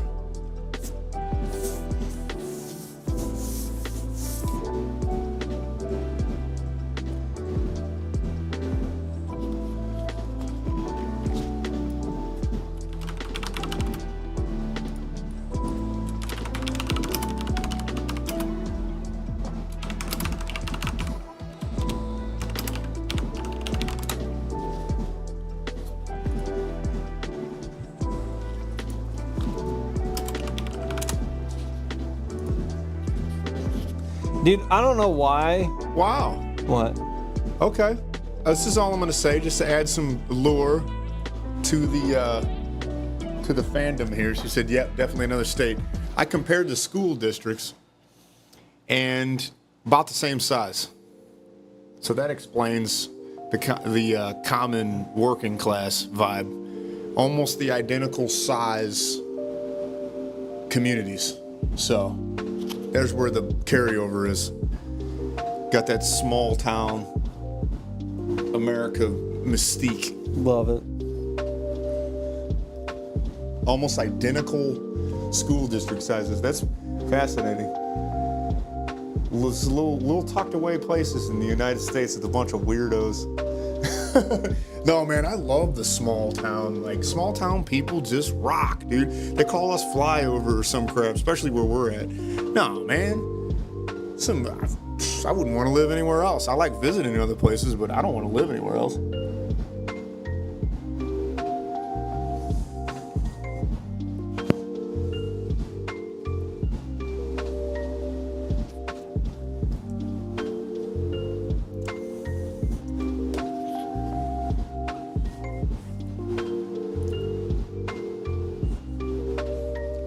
This is terrible, but I love it. I need to come look at that. It's Hey, did you explain to Ayako what it is? some girl found out that I could draw, I love it. and she said, "Draw something random." And I was like, "Well, like what?" And she was like, "I don't know, like a snail smoking a cigar, playing poker." I was like, all right. This is why I think it's funny. The thing that I did on here that I think is funny is where I put his sunglasses. Because then, like, it adds, like, 'cause if you cover him like this, it kind of still looks funny. Yeah. But then, like, his eyes peeking up, and then the way that his eyes are shifty looking, like, it looks like he's got him down on his nose, but it also low-key looks like he's just peeking up over top of him. Yeah.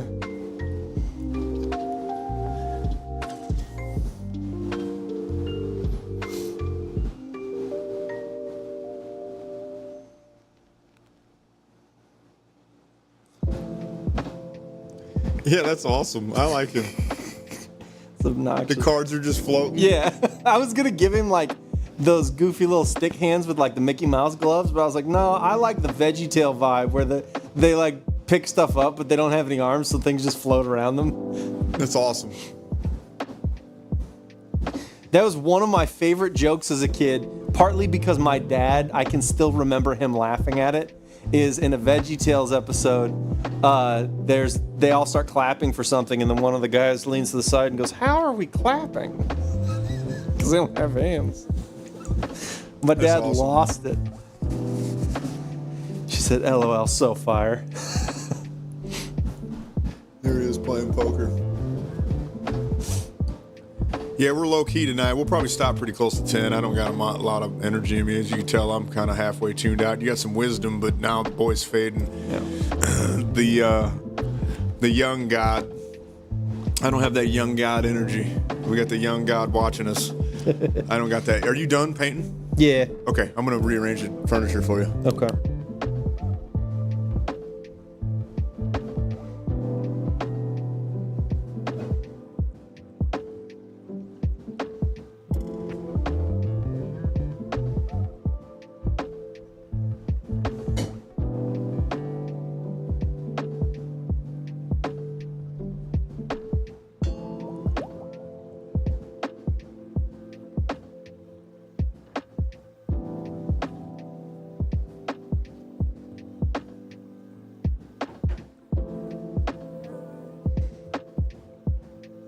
Got young god. Oh! I think I got right in the camera to scream. Oh, did you just click that off then? Yeah, good. Oh, I got a hoodie on. Want to hear about my story? Aiko, I've been waiting for like an hour to hear about your story. I'm pretty sure I asked. I need to know about this. Maybe I only asked the sarcastic joke about it called mopping. I feel like I asked, though, what is your story called, really, though? I'm gonna stop complaining. That's a lot. I'm being real whiny right now. I'm sorry.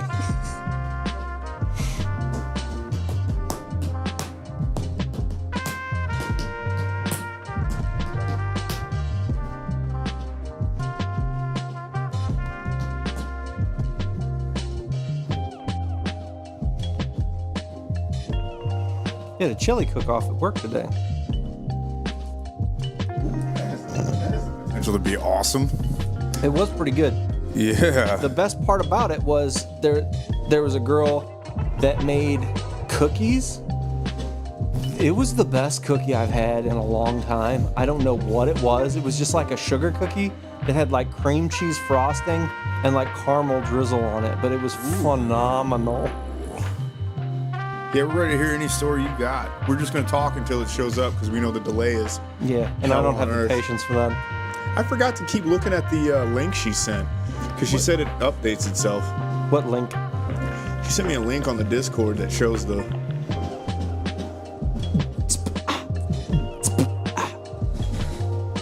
shows the.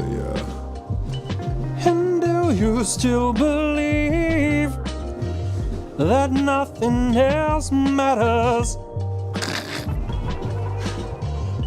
for me? Dude, have you ever heard that song? I might have sent it to you, Euclid, but you don't play it. We'll get copyright. We won't even get copyright stroke. We'll get copyright heart attack. Okay. Heart attack, not stroke. Okay, so the main character is named Piper. We first see her looking at this massive wall and entrance, like Attack on Titan big. She enters the town and nobody's there. Everything is decorated with ...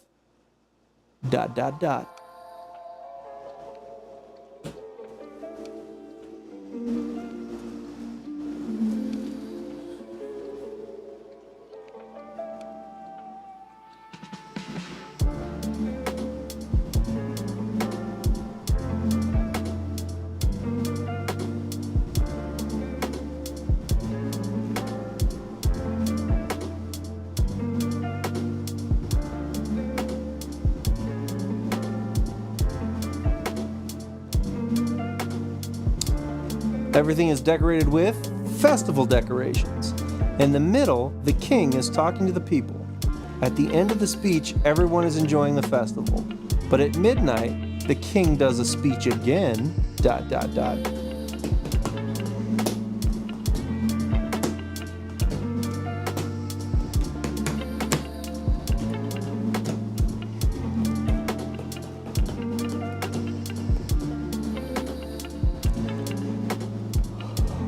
You know what I realized? I have a Discord. Like, I could get on and participate in stuff. I think my profile picture is Yoda in a Christmas sweater. Really? That's awesome. Mine is See if I can find is communist Bugs Bunny. I was just looking at your Ayako living document. Yeah, I'm waiting on whatever the That's king's pretty speech cool. was. She added characters and different, like a little storyline there about I'm on my way to get some vegetables because you know your boy's after that green. I haven't wrote the speech, but it's basically like he's talking about good things, and then he says, but something bad. And there's a big explosion. Piper looks around in panic. She helps people. ... Oh, they got sabotaged. The enemy knew to strike them when they're celebrating. Those vicious fiends. Listen to the skin of the children boiling under the flames.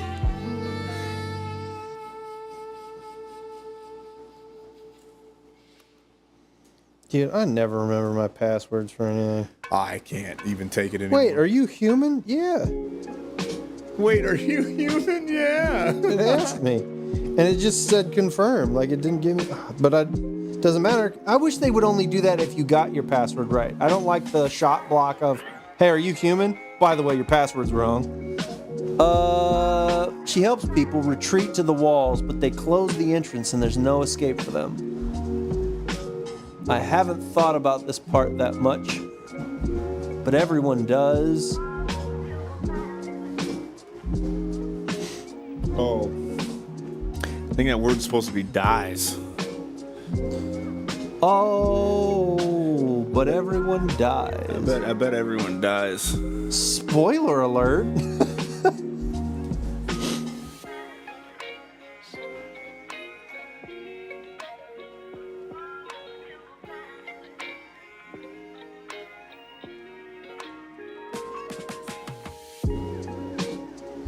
What just happened? Why did the TV get a lot brighter?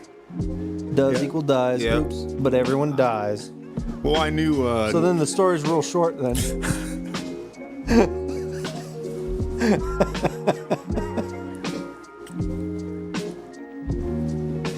When I was in middle school, there was these kids that were like, we're going to make a movie and it's called Everyone Dies. And I was like, cool, what happened? They're like, everyone dies. And after everyone dies, we're going to make Everyone Dies 2. And I'm like, well, what are you going to do if Everyone Dies 2? And they're like, it's just going to be a whole movie of them showing different towns with nobody in it because everyone died. And I was like, this is genius. It almost sounds like Final Destination. So we got a everything dies scenario. This sounds pretty epic. Everyone dies. The first thing I ever read. Sounds like a metalcore band from Wait, are you 2012. human? Watch, I'm not even gonna have the right password. Oh wait, did I get in on that one? Nope. Everyone dies.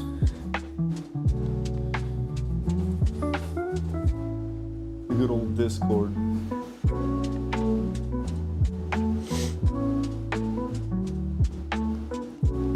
I'm just doing this too to show you my profile We picture. feel old right now. Yeah, it's supposed to be the one-shot manga. Oh, 20 pages is a goal. Oh, okay. Oh, that's what the context was. I forgot. That makes a lot of sense. So it is supposed to be short. One shot. Yeah, and that's kind of like what the concept I was talking about with the song. So that's kind of neat. There's a manga carryover to that type of song format that I was talking about, where it just kind of goes through. There's no ebb and flow of a story. There's no repeated riffs. There's no repeated melodies, no repeated sections. It just takes you through real quick, beginning, middle, end. Yeah, I can vibe on that. That's a pretty cool idea. Dude, who are these people inviting me to? Who's Beef Lord? I think that's Brendan. How did I end up in this? Was, yeah, my profile picture is Yoda in a suit. That's dope. I don't know why. Why do we have such weird... You've seen mine, haven't you? Yeah. I'll show you again. You're are you J-Rex on Yeah, see? Discord? The Bugs Bunny Stalin. Yeah. Did you see my pronouns? No. My pronouns are she, it. I had an idea that the king escapes, goes on to the next town to attack it too. He'll pop up in Ayako's story and the team will defeat him. Cool. That's cool. I want to write a really complicated metaphorical story, and I was inspired by, I'm technically stealing it from something else, but I felt like the other thing was so close to doing this and it didn't do it. There's a movie called The Green Knight, and it's Oh, okay. I think you've told me about this. a really interesting movie, and it's supposed to illustrate the code of conduct for knights. So like honor, chivalry, all Yeah, that the kind of chivalry, yep. Which was about courting women. I didn't know that. stuff. But it didn't really like do it well. And it's based off of a poem, but I thought it'd be really cool to make a story that was very like well constructed. Like that would be something I would suffocate. You know what I mean? Like how I told you tightly on it. Yeah. This is like this story would be one I would like to suffocate, where it's about a bunch of knights that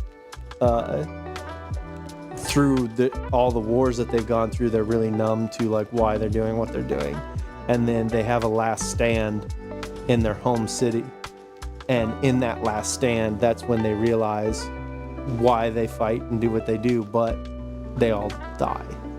And I thought the whole reason I thought that'd be cool too is because I saw there was one of those like, which set of armor would you choose? And there was one of a knight that was like dying, and he was in a field of daisies. Yeah, that was sick. I remember that. Yeah, I was like, that'd be cool to be like the last shot of it is just him lying in like field of daisies and this You got panning out. you got a feel of Red Dead 2. Yeah.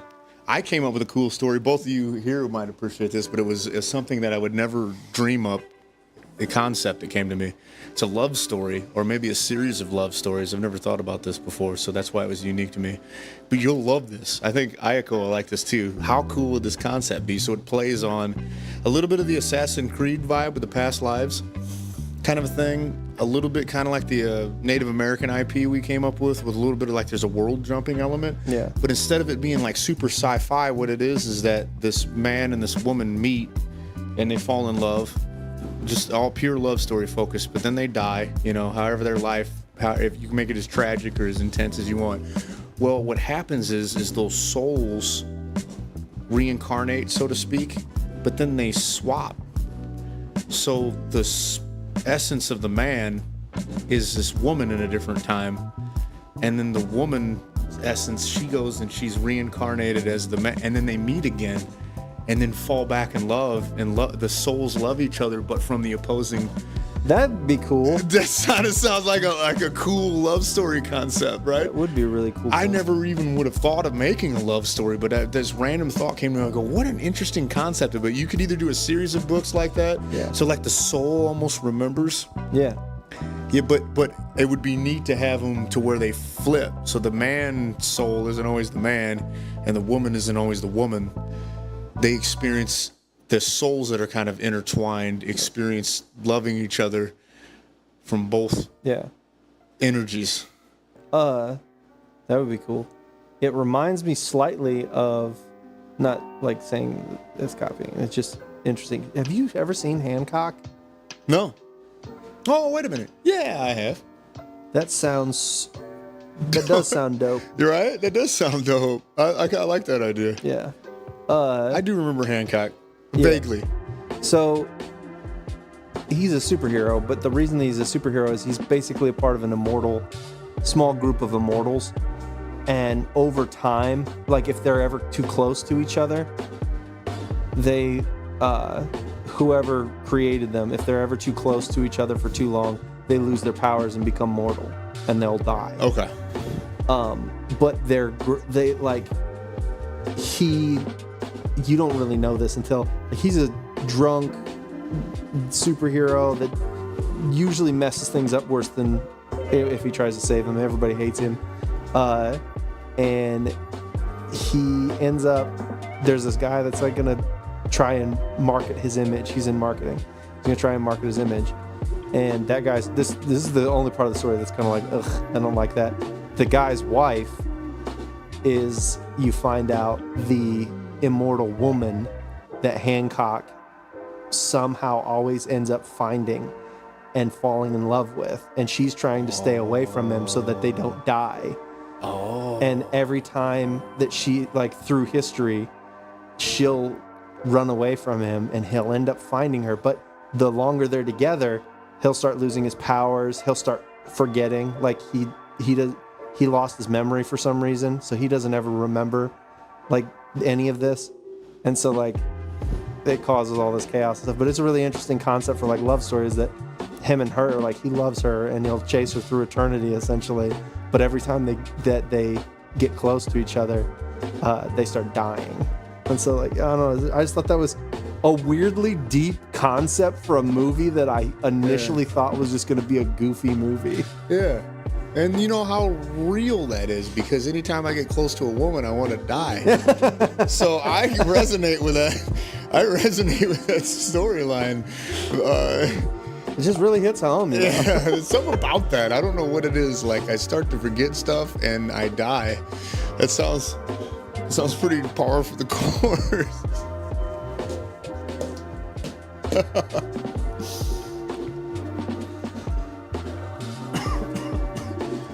We got about another half hour. Yep. That is another movie. Ayako, your dad probably likes this movie if he hasn't showed you it yet. Another movie that, even though it's like the story is, or the way that it's presented is slightly cheesy, even the fact that Queen does the soundtrack for the movie, is Highlander. Oh, yeah. The original Highlander movie is such that. a cool concept. It's a pretty cool concept, dude. I remember liking it. Dude. It's like going back and I'll still go watch it every now and then. And the effects are cheesy, the acting's cheesy, but it's such a good story. It's a cool concept. That's the thing, is like, I can't get certain people to appreciate certain movies as stories because of how they're presented. I don't mean to just dog on you right now, like just it's because it's gonna seem like a blatant attack. No, it's fine. But this is why I ignore you sometimes, where you're like, yeah, but that song sounds dusty. Yeah. For that same reason, it's like, yeah, the song sounds. It was good. See, we watched it. It was good. She knows what it is. Figured. Song sounds dusty. I'm like, you're not wrong, but It's that same check vibe. the song out. Yeah. Like, what they're trying to do on some of that old stuff is just That's remarkable. a good point. Yeah. You know what movie I like, and it's not that it's old, but this came to mind when you're talking about just solid ass stories from like older movies. The Count of Monte Cristo. Oh, one of my favorite movies. Yeah, I dude. echo. Get your dad to let you watch that with him. That's a very good movie to watch. Yeah, heard somebody they're had said remaking it. that I they don't were going to remember do who it with says that. Henry Cavill as the lead, and I was like, if they do Highlander and Henry Cavill does the lead, I will watch that movie every day. Great. But Count of Monte Cristo, if you've not seen that, Ayako. The Jim Caviezel, The Jim Caviezel version. I'll show you what it looks like. I'm going to read to you one of my favorite quotes from it. It's such a good movie. Technically, it's a book also. Yes. You could read the book. The book is one of those really old books that's, I think, from around the time of like when, I want to say it's like from around the time of like, what's that detective's name? Sherlock Holmes stuff was written.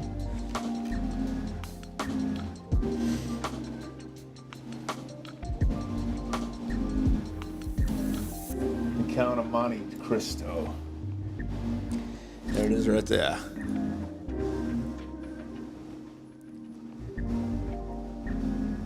Speak of the devil, that guy in the window right there, that kid, that's Henry Cavill. It is? Yeah, he's a kid in this movie. Oh, that's interesting. How meta was that? Yeah, I totally forgot that until I saw that because he's the son that you don't realize belongs to who he belongs to. This is the quote. The author technically is credited with it, even though it was the main character that said it. He said he's talking to Henry Cavill's character at a birthday party after he was following him around and he paid people to kind of like rough him up, and he didn't expect the kid to be so brave when he was about to get roughed up. So he says a bunch of stuff at the kid's party and says, but then he goes into this. He said, life is a storm, my young friend. You will bask in sunlight one moment and be shattered on the rocks the next. What makes you a man is what you do when that storm comes. You must look into that storm and shout as you did in Rome. Do your worst, for I will do mine, and then the fates will know you as we do. It's like, do your worst, for I will do mine is exactly that line. Life's swinging hard, but I'm swinging harder. Reminds me, did I ever tell you when I defended Zach Simon against the bully in high school? Huh. It's that quote. I didn't even realize that was going on. This kid named Keenan Klein. He was short, so he had short man syndrome, and he's a little redhead guy, fairly handsome prep kid, so all the prep girls and all the prep kids hung out. This got me instant respect at the school. I was homeschooled, so nobody knew me until I showed up for my freshman year of high school. And so the bully had to come test me. And he was getting on Zach, and I said, hey, don't talk to my buddy like that. And he got up in my business, and he's like, you know, I can beat you up, something like that. And I looked at him, and I said, okay, sure, but I'm going to hurt you. Even if you win, I'm going to hurt you. Yeah. And he looked at me, and he kind of snarked, and he goes, I like you. And after that, I was allowed to hang out with the preps. That's hilarious. I knew my place. I knew I shouldn't hang out with the preps because I wasn't them. But they would let me sit and hang out with them. And then the running to school story that I told you guys turned into me having a free time during lunch, and I would hang out with the guys that were huffing paint in the parking lot and smoking behind buildings. I didn't partake, but I met a different eclectic group of weirdos that I'll never forget. It reminds me of that one scene in Princess Bride. Hello, Bride. my name is Inigo Montoya. You killed my father. Prepare to die. Great movie. Dude, that is an underrated movie. Yes. It is one of my favorites of all time. It is very well done. It's a very, very, very good movie. It's funny, and I still think it's a comedy, and I argue with people about that a lot. Who argues it's not a comedy? Everyone I talk to is like, that's not a comedy. I'm like, dude, it's a comedy. What are you smoking? Not a comedy? It's a comedy. I think it's advertised as a comedy. I think it might be advertised as like romance or fantasy or something, but it is a comedy.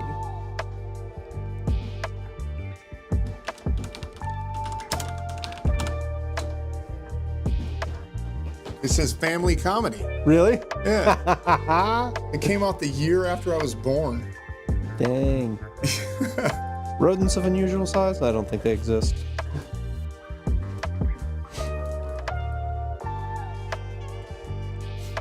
I don't think they exist. Dude, stories about Andre the Giant Yes. are some of the funniest things. Passing out in the lobby, and it takes 3 guys to move him to his hotel room. They couldn't move him. 3 guys tried and they couldn't move him, so they had to let him sleep in the lobby. I was like, that's amazing. I couldn't.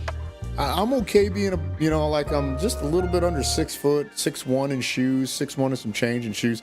I'm comfortable with that size. As tall as you is about as tall as I'd want to be. 6'2", 6'3" in shoes. That's about as tall as I'd want to be. But getting any taller than that, man, that's just, you and Brian are about as tall as I'd want to be, because both of you guys are about right at that 6'2" range. I wouldn't want to be any taller than that. 6 foot, 6'2" is perfect. It's a sweet spot. I feel like 6'5".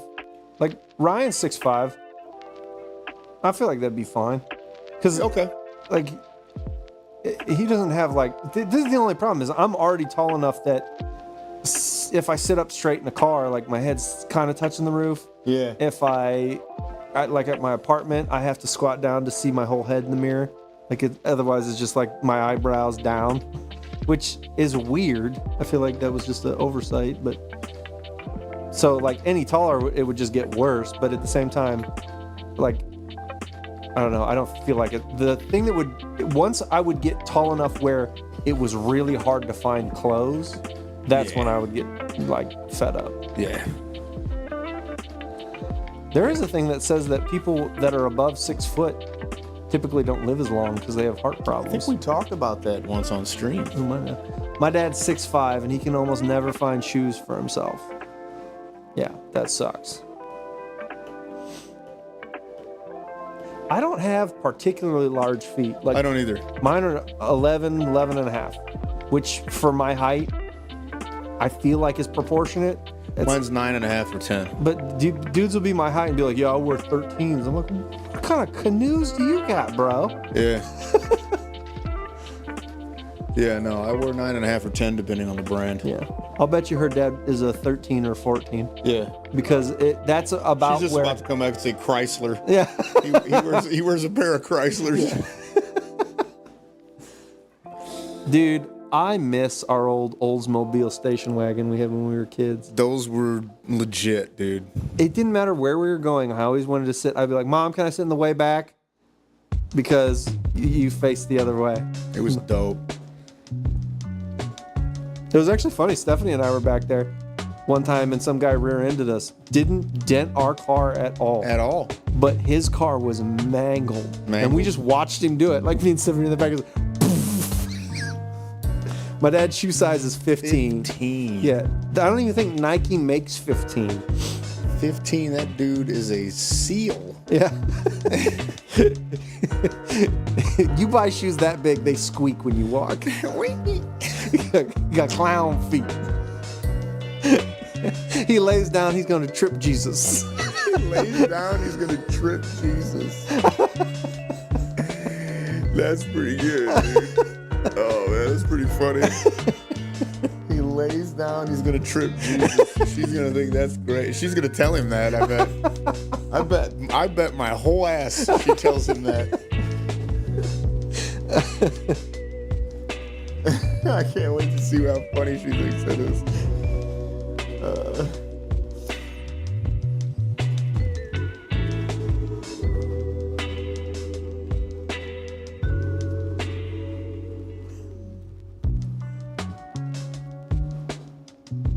I can't wait. She's gonna think this. Watch it be just like lowercase LOL. Yeah. Well, You're gonna not even hear this. The joke didn't even land. sorry, I wasn't paying attention. What did you guys say? Never mind.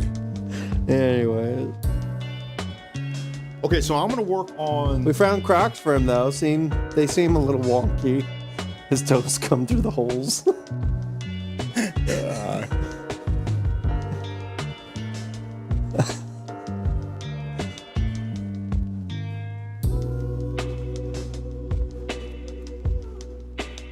That's awesome. I'll work on a riff. I'm gonna get the melody, since it's the beginning and the end, I'm gonna do the melody. I'm gonna get that laid down first. What does he say? I'll have to. Yeah, she is gonna tell him that. That boy's built like if you lay down, you trip Jesus. I'll lay down that melody because that's going to be the most important part. So I'm going to write the ending, and then I'm going to reverse it and get the beginning going, and then we'll go into the Meshuggah sounding, machine head sounding war toms, and then that'll lead naturally, I think, into the next part. From there, you only really need maybe 2 or 3 riffs, and then lead you into the end, and you're probably looking at a 3 to 5 minute. Yes, I've seen those, Aiko, and they are gross. I hate them. So you know how you can get giblets for your Crocs? The little like charms that you put in them? They call them giblets. Ew. You can get some that look like toes that you can stick in them. They got like hair on them and everything like that, and it looks disgusting. Croc people are weird.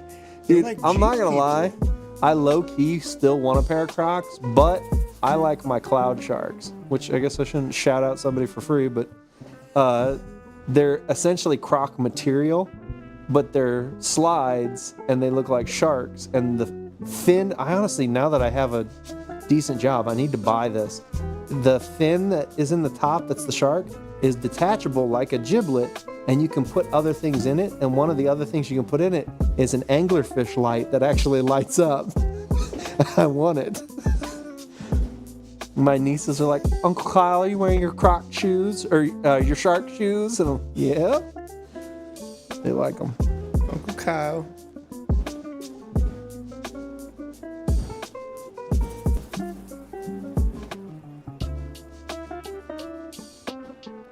That's amazing. The giblets, they look gross. Yeah, we're not as entertaining tonight as typical. I'm going to stay on about another 10 minutes.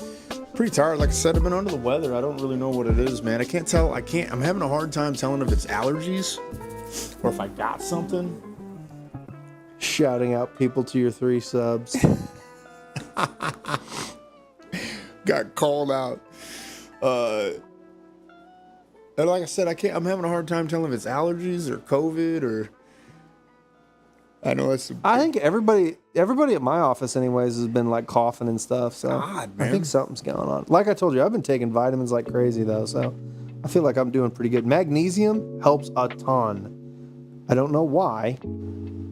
I did know why. It's one of those things that when I look up vitamins and stuff, I research it, and then once I know that I need it, and I'm like, okay, I need it for this, that, and then like, I just forget that information. Just okay. Yeah, just use it. Yep. Yep. I need to get the best stack I had. Just not necessarily like the best thing you could take, just when I felt the best. It was a zinc and vitamin C supplement. It was like a tasty little orange tab. Tastes like a piece of candy. Yeah.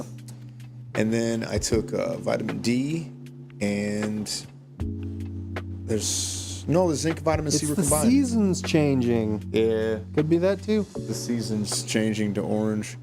Now see, Dude, that's such a good song too.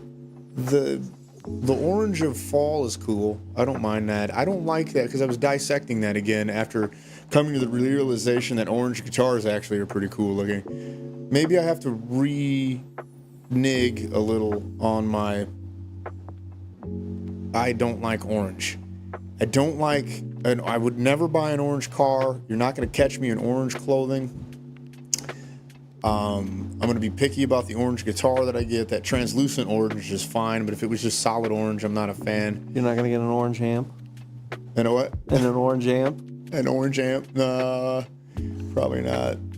I don't know. I'm weird though. I don't care as long as the amp sounds good. I had an orange amp, not that the color orange, but Yeah, no, I know. I was talking about because the brand orange amp is actually a belligerent orange. yeah, no, I had an orange amp. It was a Randall. This is one of my first amps. I'll show it to you guys.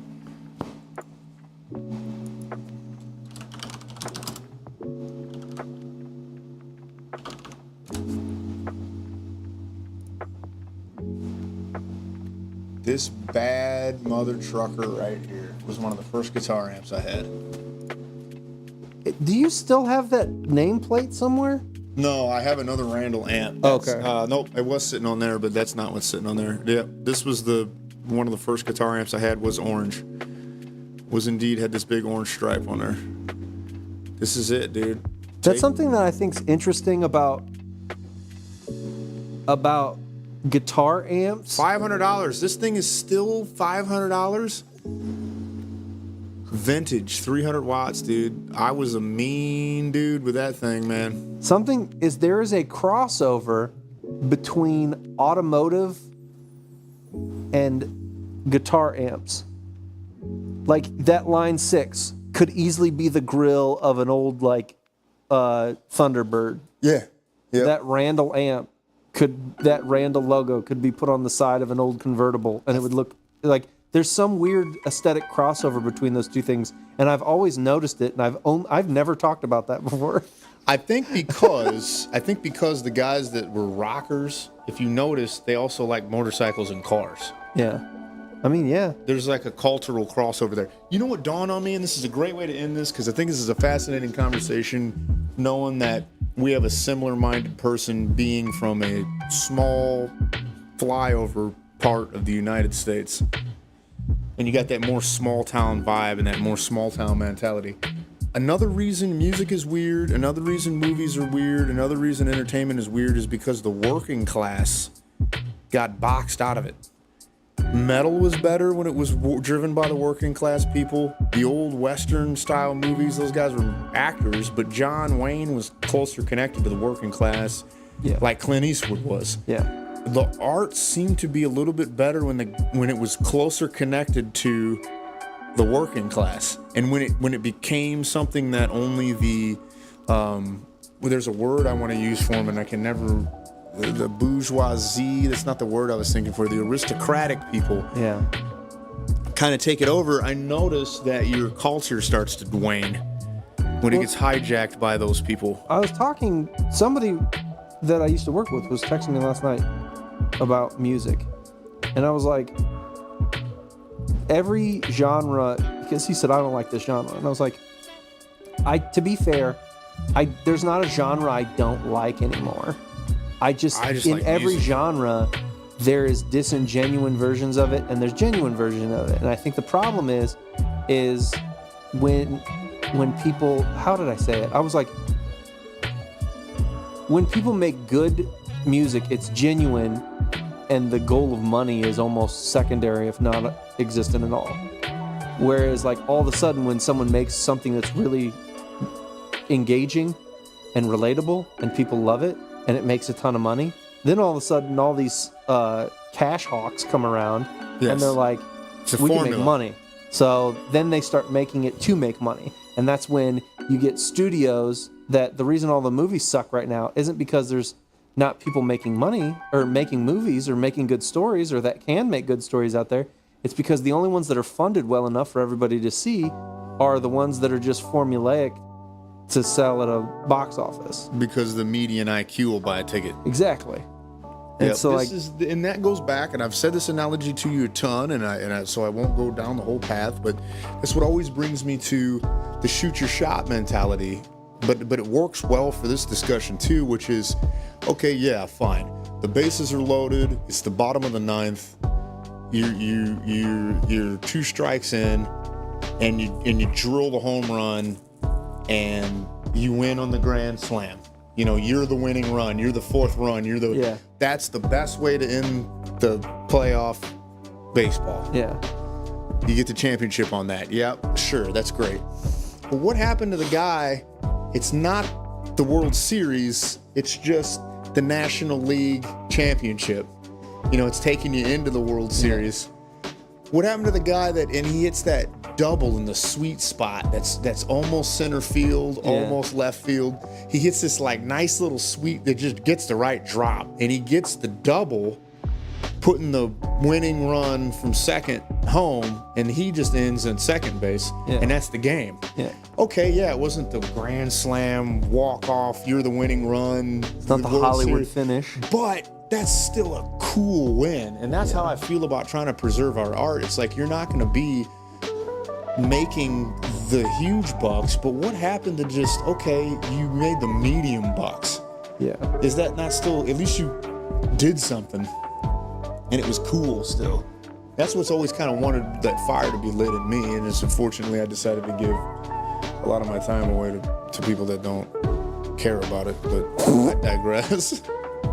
There's still time left. Yeah. The Zoomers have been gassing me up from all directions, so I feel good about that. They're like, man. And they're like, yeah, dude, you're doing fine. Like as far as like, I don't look, act, or seem old, but not in a way that makes me seem like a kid. Yeah. Just like, so I'm like, yeah, there you go, man. I'm giving you some hope. There's hope above 30. There's definitely hope there. Yeah, I'm not getting any feedback, but it doesn't really, it's not discouraging to me about moving forward. I'm gonna not fib to you. I'm trying to, this you'll think is funny. And this will be funny discussion too with just a couple of minutes. Are you noticing now that you're picking up like subtle things from your parents as you're getting older? Me? Yeah, you, where it's like, my dad does that. And then like you slowly started to catch yourself defaulting into that. Mine right now, in my midlife crisis stage, have become the person that just talks to random people in public like my mom did. And I hated that. Yeah. But you've been with me enough places. There's like, I made friends with Honey Badger. Yeah. You know what I mean? Yeah. Like, I'm going to be looking to see if she's at the, she probably will be, to be honest with you. Because I wonder if the reason we always see her at the metal shows is a thought came to my mind was, I wonder if they put those up and then they let the staff pick the ones they want. Staff themselves, unless there's somebody needs to work it. Yeah. They'll throw you on there. But I'm wondering if they give it, because you're always there. Like, I'm wondering if that's a metalhead. She might be. I mean, remember when Meshuggah was playing, she had her arms folded and she was going like this. It's true. And is at all the metal shows and enjoying it. Yeah. Honey Badger. Dude, I'm pumped for that. That's going to be such a good show. It is going to be good. Brandon's got his tickets. Brian Work just got his tickets. And then Jeff's going to go. Giving out people's full names on accident. Oh, sorry. No, I did. Oh, okay. Brian and his brother are coming. I need to get my tickets still, but that'll be fine. I'll take care of it. Everybody's pumped. Brandon, dude, he's super stoked, man. You saw him talking to me the whole time. Dude, he was chatty. He was so excited. Yeah. I didn't realize how important it was for him. Started repeating stuff my dad says. Yeah. I've started repeating. Yep. See, starting repeating stuff with your dad says. I'm telling you. He really felt like he had like a crew, and he's that kind of a guy. Yeah. So like he liked because man, he lives out there, and it's like nobody likes that music out there. They think we're weird. Yeah. And so he has like a group. I think he's probably going to go to every single show we go to if we want. Yeah, I'm fine. We're going to Whitechapel. I'm getting tickets to that too. I don't know if when is that? Couple weeks after the Fit for the King. I'll show it to you. Okay. It depends because Ryan and I are going to go meet Seth halfway because he wants to go see A Day to Remember. So we're going to go meet him in Kentucky.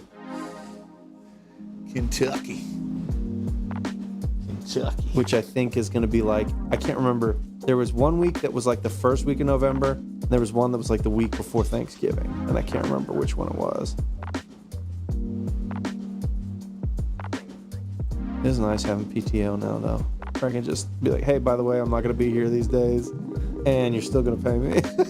And then they go, okay. And they go, okay, yeah.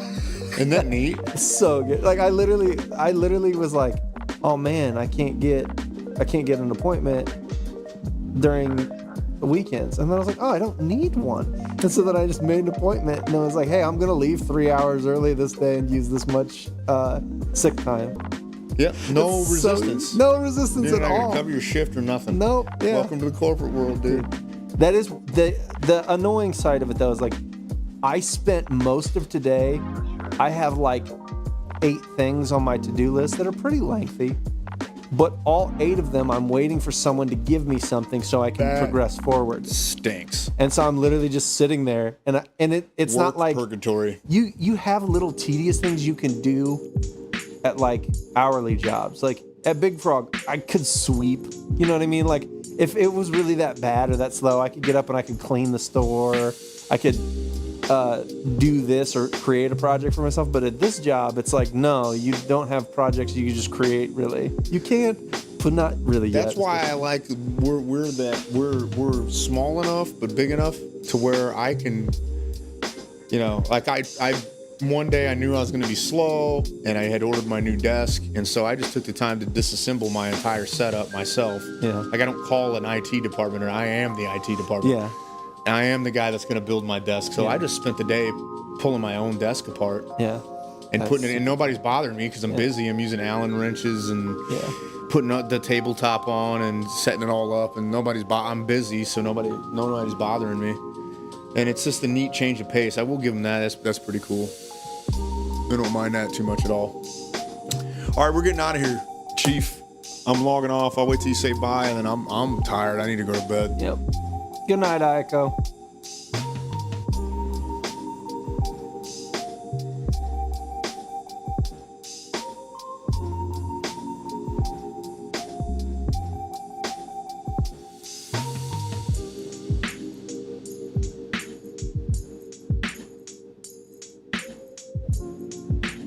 Dude, 550 people liked my comment on this Instagram post. See y'all next time, grandpas. Later, young whippersnapper.